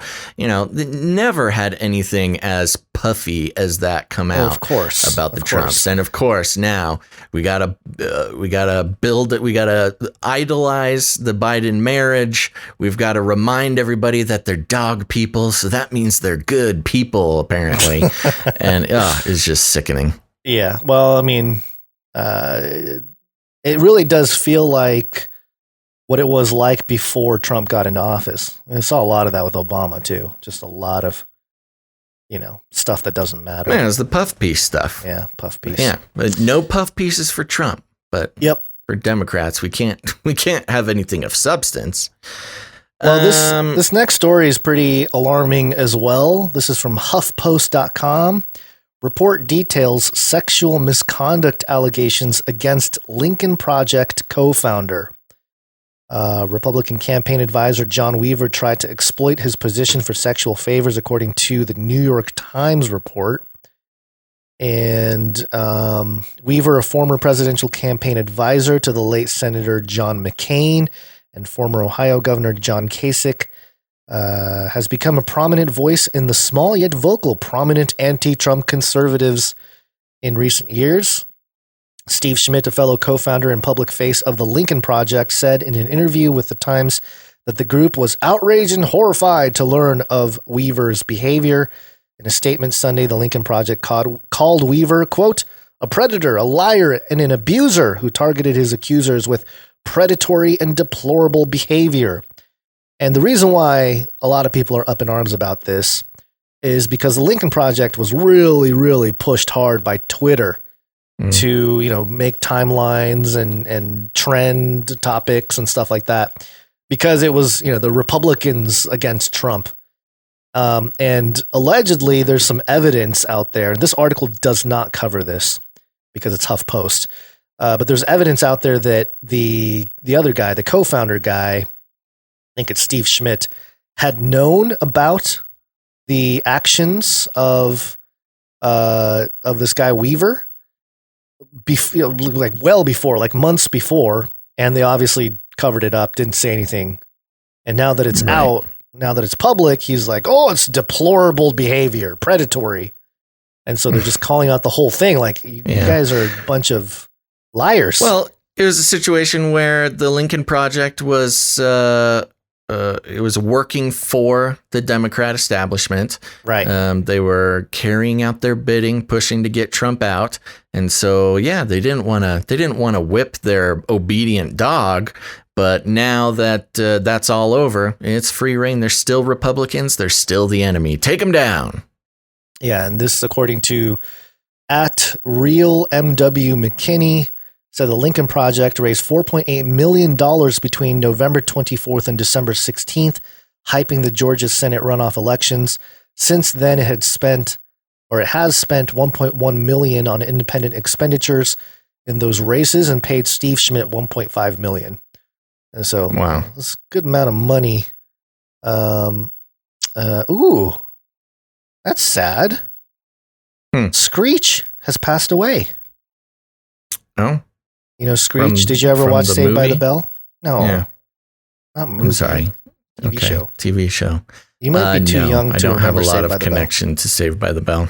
Yeah, I was a rerun Zach Morris Saved by the Bell growing up, so that's sad. Stage 4 cancer, 44 years old.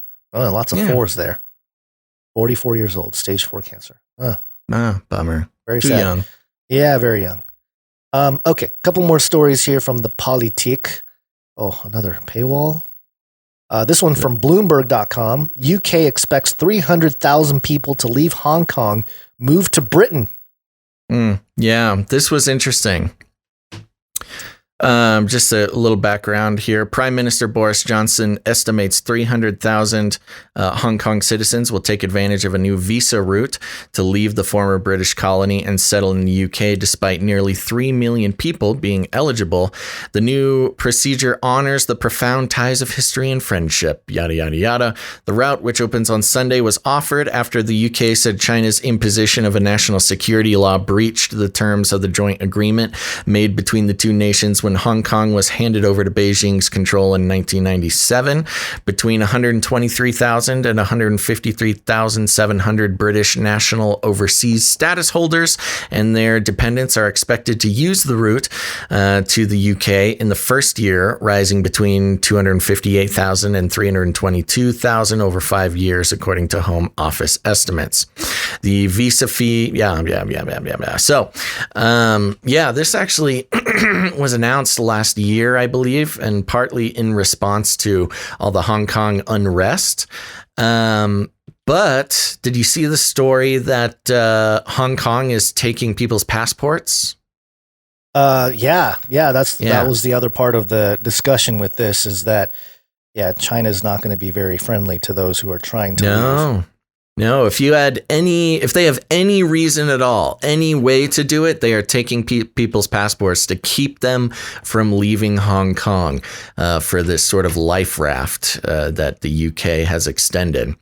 And so very disturbing. And they're doing it, from what I was reading, they're doing it all the way from like, oh, you participated in the Hong Kong protests, down to like very minuscule offenses. They're taking passports. You thought bad of Chinese government. Well, mind control. Jail. Social status. Maybe their social scores come into it. Everything like that. Yeah, very disturbing. And of course, even more disturbing with the echoes of what people kind of fear that the United States government might have the power to do through coronavirus stuff.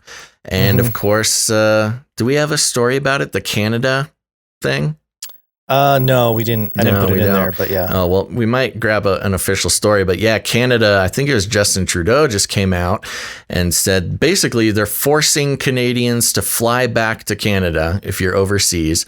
You got to take a test. If you pass the test, you got to stay in your home under increased surveillance. And if you don't pass the test, you go to a government quarantine camp. Oh, yay. Yeah, screwed up, man. Yeah, it's all messed up. Oh, more stuff falling. Real quick, a couple more stories. Reuters.com. Myanmar military seizes power, detains elected leader Aung San Suu Kyi. And it says here, Myanmar's military seized power on Monday in a coup against the democratically elected government of Nobel laureate Aung San Suu Kyi, who was detained along with other leaders of her National League for Democracy (NLD) party in early morning raids.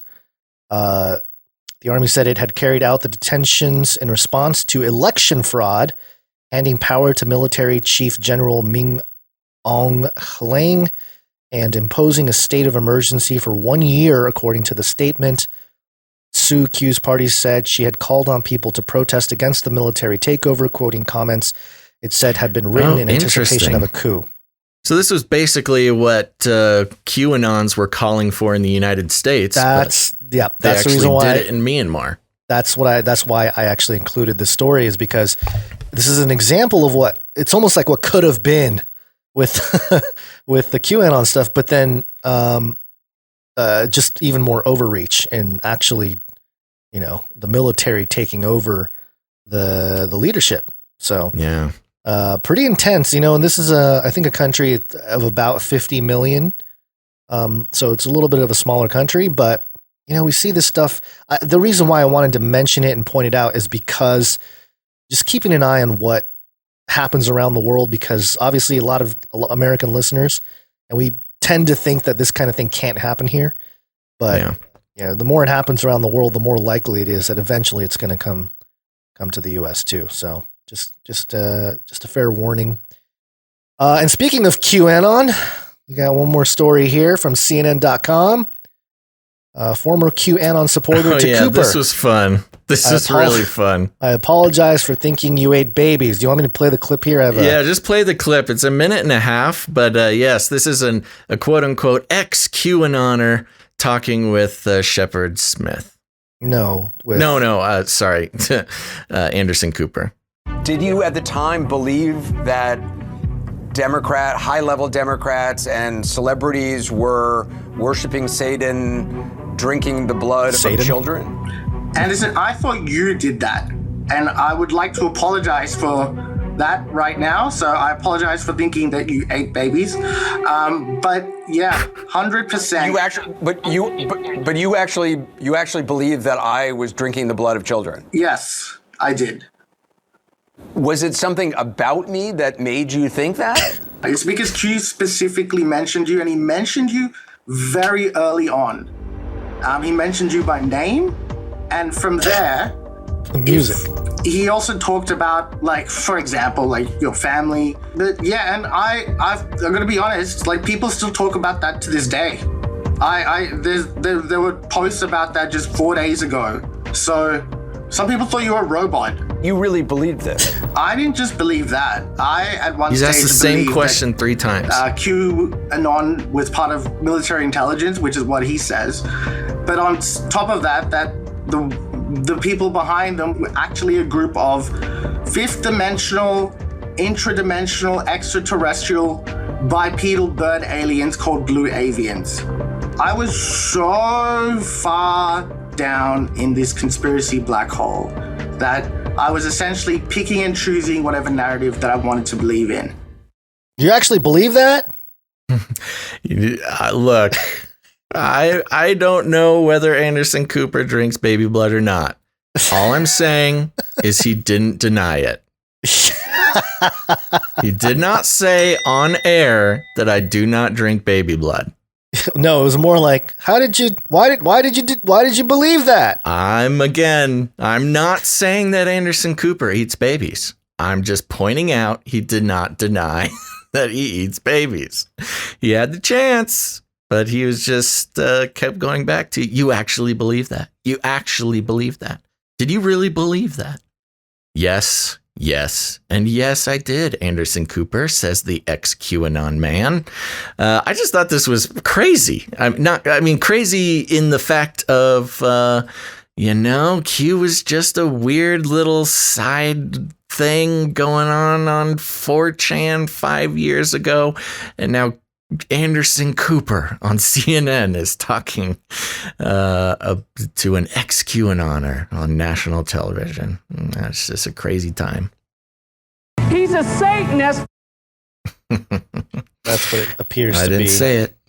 I didn't say it either. It's just a jingle, He's a Satanist. Just playing jingles, man. No big deal. Okay, I think that's it, Gons. I think you got to pick up your babies. Yes. Yeah, I do. Okay. Yeah. Anderson Cooper. Demonic power. All right. All right, everybody. Thank you for listening to this episode of Canary Cry News Talk, the first early show. We'll continue to stay on this early schedule for as long as we possibly can, because we must, which means the next show will be on Wednesday, February 3rd, as close to 9:30 in the morning, Pacific Standard Time as possible. So make sure, one last time, folks, to hit the like button, make sure to subscribe and turn on notifications. Jingle cue. Yes. Sorry, I'm reading email. Yeah, I gotta drink some tea or something. Get me going. Yeah. Yes, you do. All right. There we go, folks. So there you go. 9:30 Wednesday, February 3rd. Put it on your calendar. Turn on your notifications. We will see you there, and we'll be experimenting with the correct amounts of coffee to drink before the show. But we appreciate everybody showing up.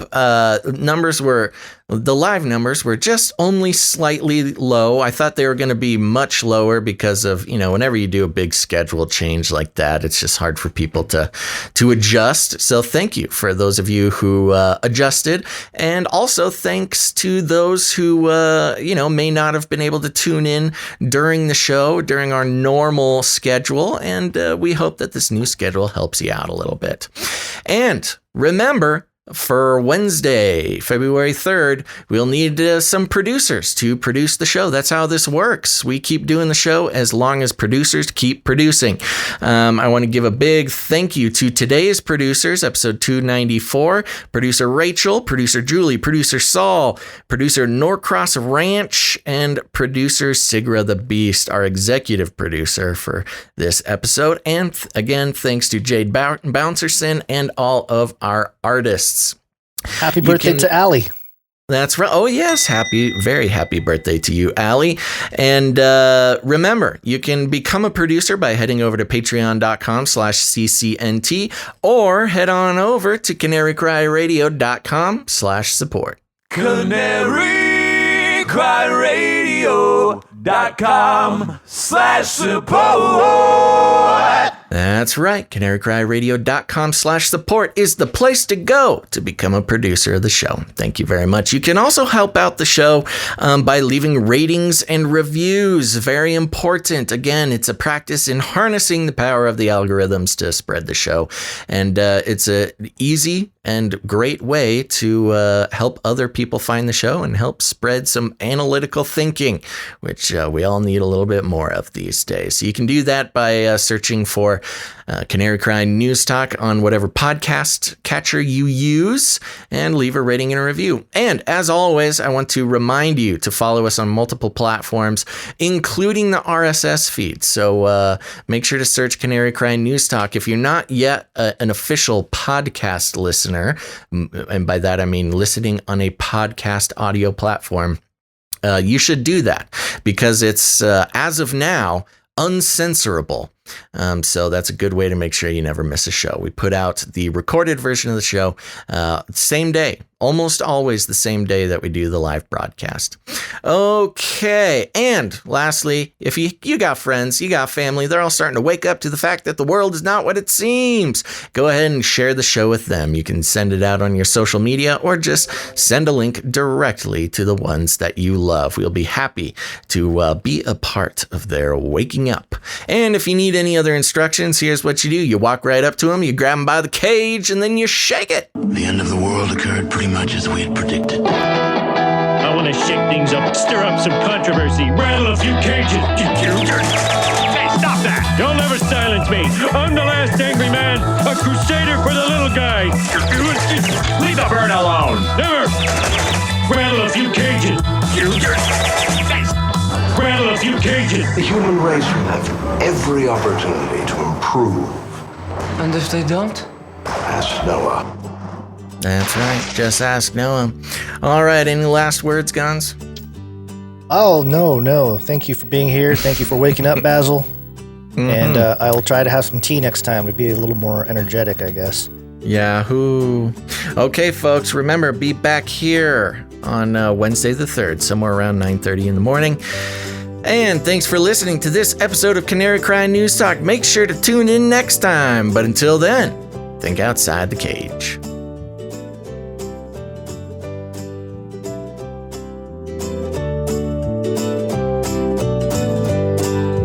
We should invite fewer people to be born. Hallelujah. You can't handle the truth. Stop this progress before it is too late. There is no beginning, there is no end, because it's a circle. I'll keep you warm and safe and my people too. They are scum. Burn it all. It will kill. Everybody loves waffles. Everybody loves waffles. Called it. Remember, reality is an illusion. The universe is a hologram. Buy gold. Buy! I want to shake things up, shake things up. I want to shake things up, shake things up. Leave the bird alone. I want to stir up some controversy. I want to rattle a few cages. I want to rattle a few cages. I'm the last angry man. You'll never silence me. I'm the last angry man. I'm the last angry man. You'll never silence me. I'm the last angry man. A crusader for the little guy. Little guy. Well, we'll see about that. Whatever, Illuminati.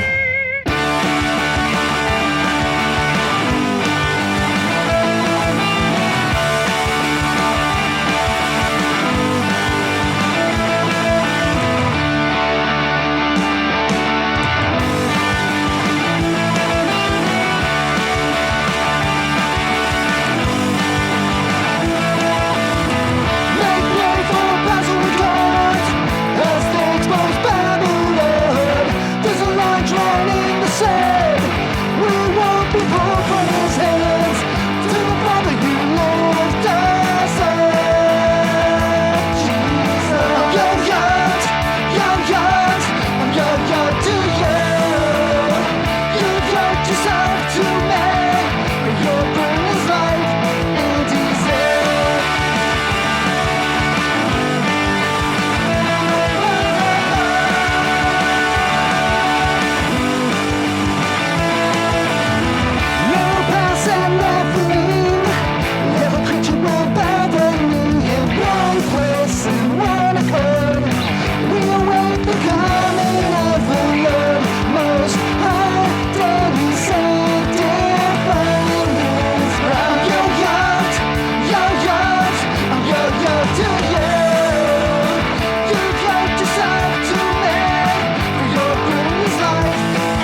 Light up a huge blunt. A joint. Give everybody magic mushrooms. Smoke. The CIA, I mean, lots of intelligence agencies have tested secretly dosing communities. LSD. Psychoactive pills should be covertly administered.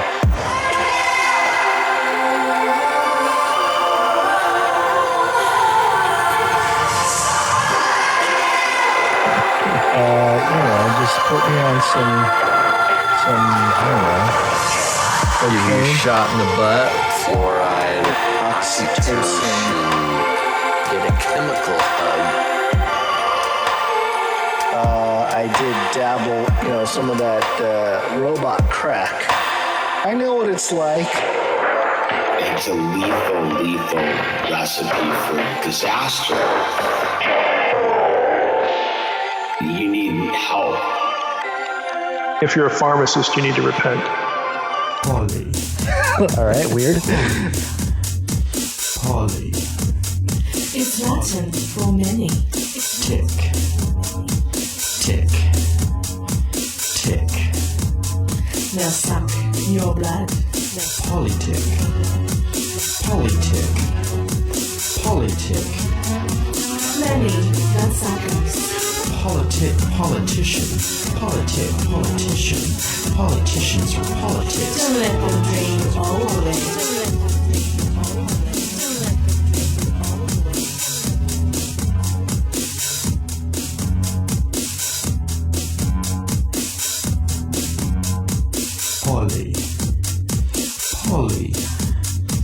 Polly.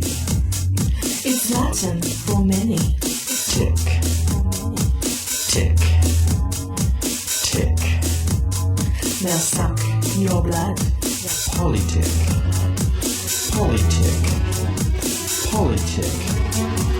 Many bloodsuckers.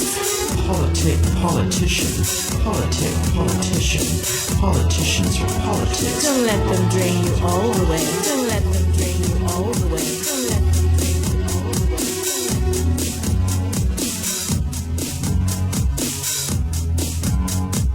Left wing, right wing, left wing, right wing, left wing, right wing, left wing, right wing, left wing, right wing, left wing, right wing. Two wings, same bird. Two wings, same bird. Two wings, same bird. Two wings, same bird. Same bird. Polly. It's Latin for many. Tick. Tick. Tick. Now suck your blood. Politic.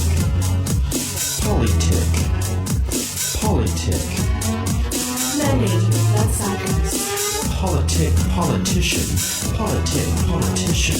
Politicians are politics. Don't let them drain you all the way. Don't let them drain you all the way. Don't let them drain you all the way. Don't let them drain you all the way. Don't let them drain you all the way. Don't even get me started on bidets, man. Bidets, man. Bidets, man.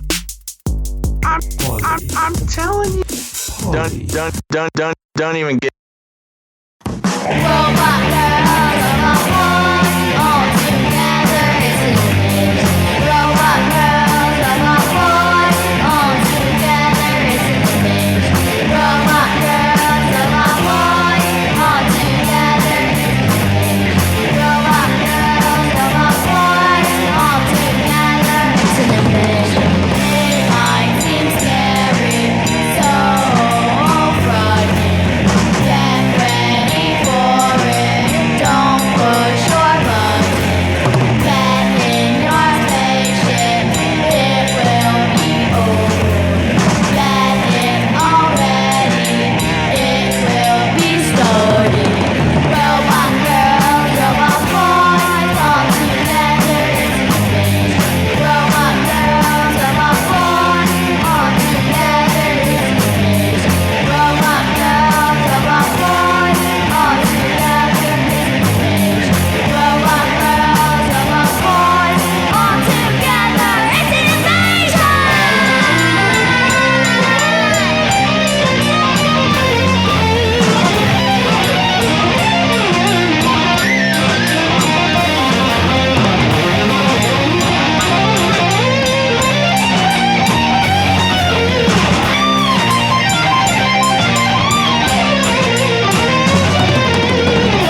Fun fact, I believe it was another fun fact. Fun fact. Another fun fact. Brings me back to my Screamo days.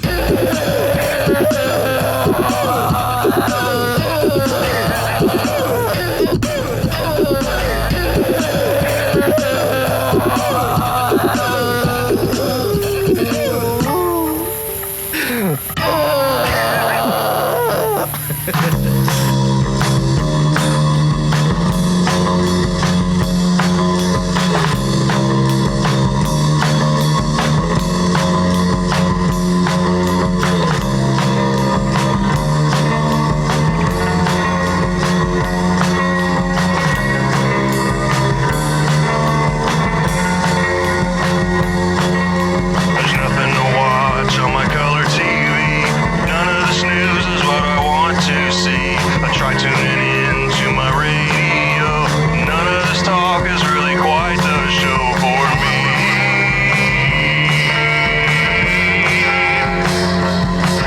For me.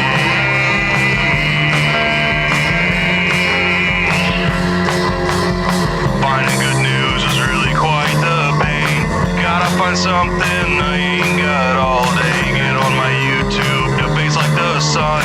See what's new, demonetization. Know what's this? To my surprise, I spot a big pair of googly eyes. Click on the video and turn up the sound. What is this gem that I have found? Couldn't it cry radio?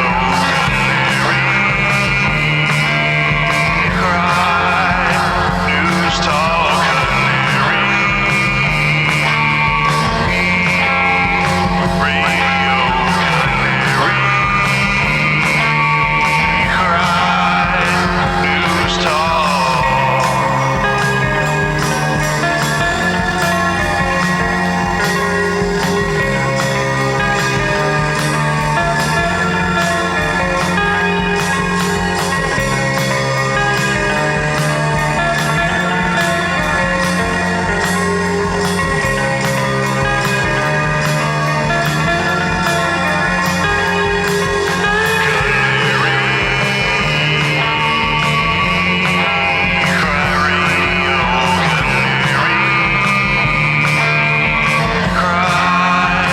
News talk.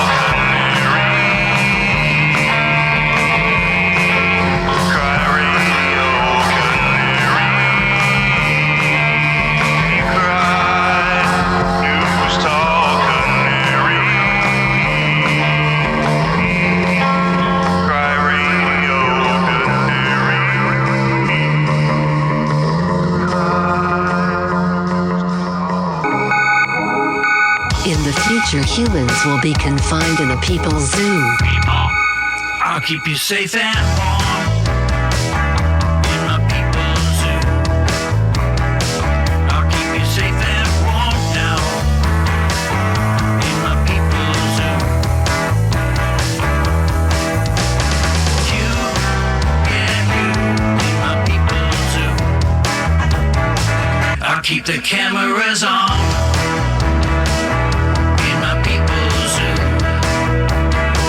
I'll keep the cameras on now in my people's zoo. You, yeah, you in my people's zoo. Cause it's a circle.